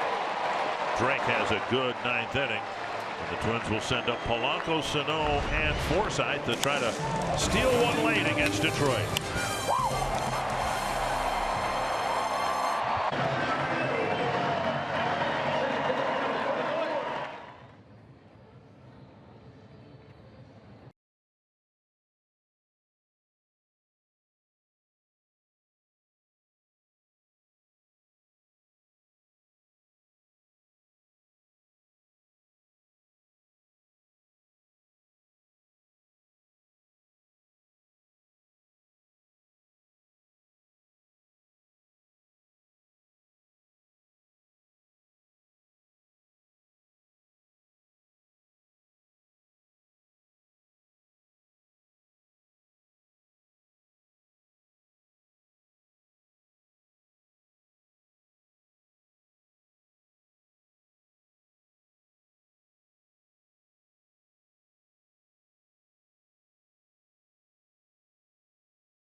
a couple of runs at the bottom of the 8th. Shane Green had to come on for the 24th out, and now he'll try to pick up 3 more. And Jorge Polanco will lead off the bottom of the 9th. Yeah, Shane Green has 25 of the 30 saves the Tigers have out of that bullpen. That was hard in that line drive to left field. Polanco with a double his first time up, since then 0 for 3. Then Sano, who's 2 for 3 with a home run. Changes everything if Polanco can get aboard, especially if with Sano hitting right behind him. 1 strike.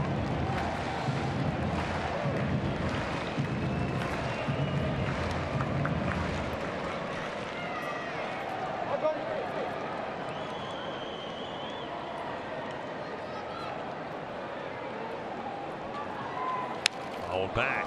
That's 0-2.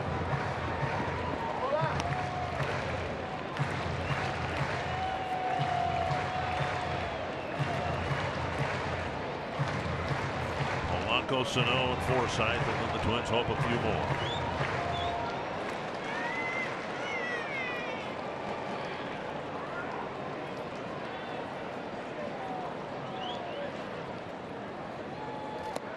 Down and away, 1-2.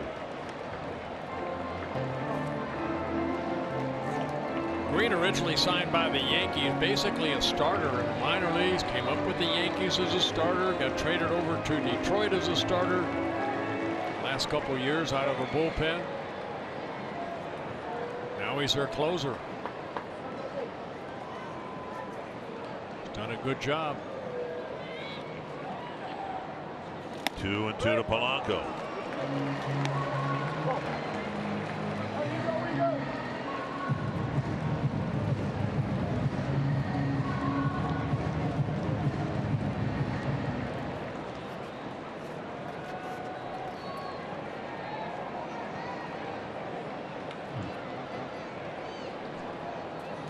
Got him looking, says Jim Nelson. 1 down. Work the inner part of the plate, and Green picks up a strikeout. Watch a 2-seamer right here. A little movement. Yep, right there. In the box. And now Sano struck out in a big spot in the first inning.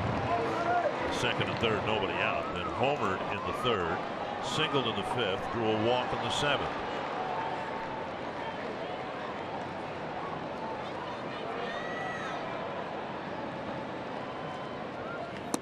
Strike 1. Breaking pitch on the outside corner. He's got a hard slider.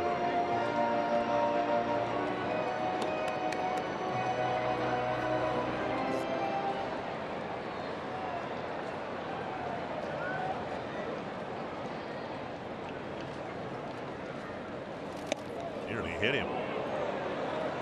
1-1. It's an effective pitch for a pitcher. Sano looking for a strike, and now he's got to quickly jump out of the way and had to, as they say, move his feet. Do you go back in again, or do you work away? Off the end of the bat, fly to left center field. Coming in is Matuk. And Reyes takes it away from him this time. A few innings ago, it was the other way around. We've seen some miscommunication with Reyes out in center field. He saw earlier in the ball game, Castellanos took a ball away from Reyes. And right there, I think both of them calling for it. But it's Reyes, the center fielder, who really has charge. You can hear him yelling right there. Once you hear that center fielder, he's the captain out there. Don't care if you're a rookie or not. You saw Matuk give way at the last second. Right, but so late that he may have distracted the center fielder. Here's Forsythe trying to keep the game alive. There's ball 1. Kepler would follow. Forsythe hitless tonight. Hit the ball hard in the first inning.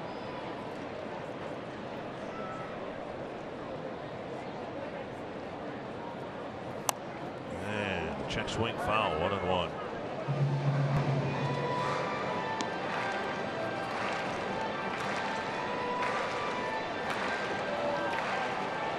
Green's faced 3 men and retired 3 men. And as you see, he's only thrown a dozen pitches.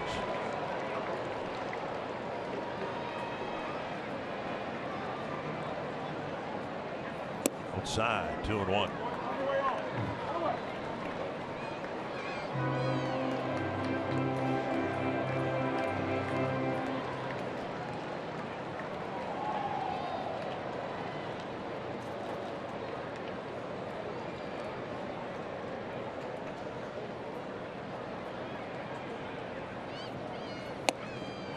Swung through a breaking ball, 2-2.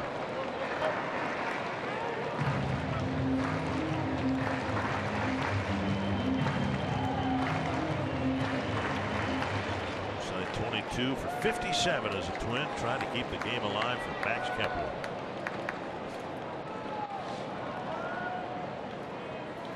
Ball back, a breaking ball.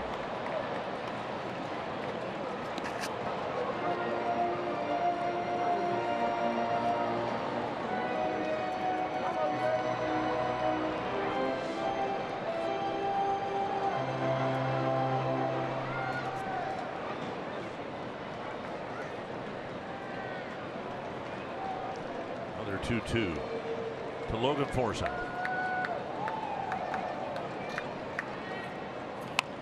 Ouch. Chopper.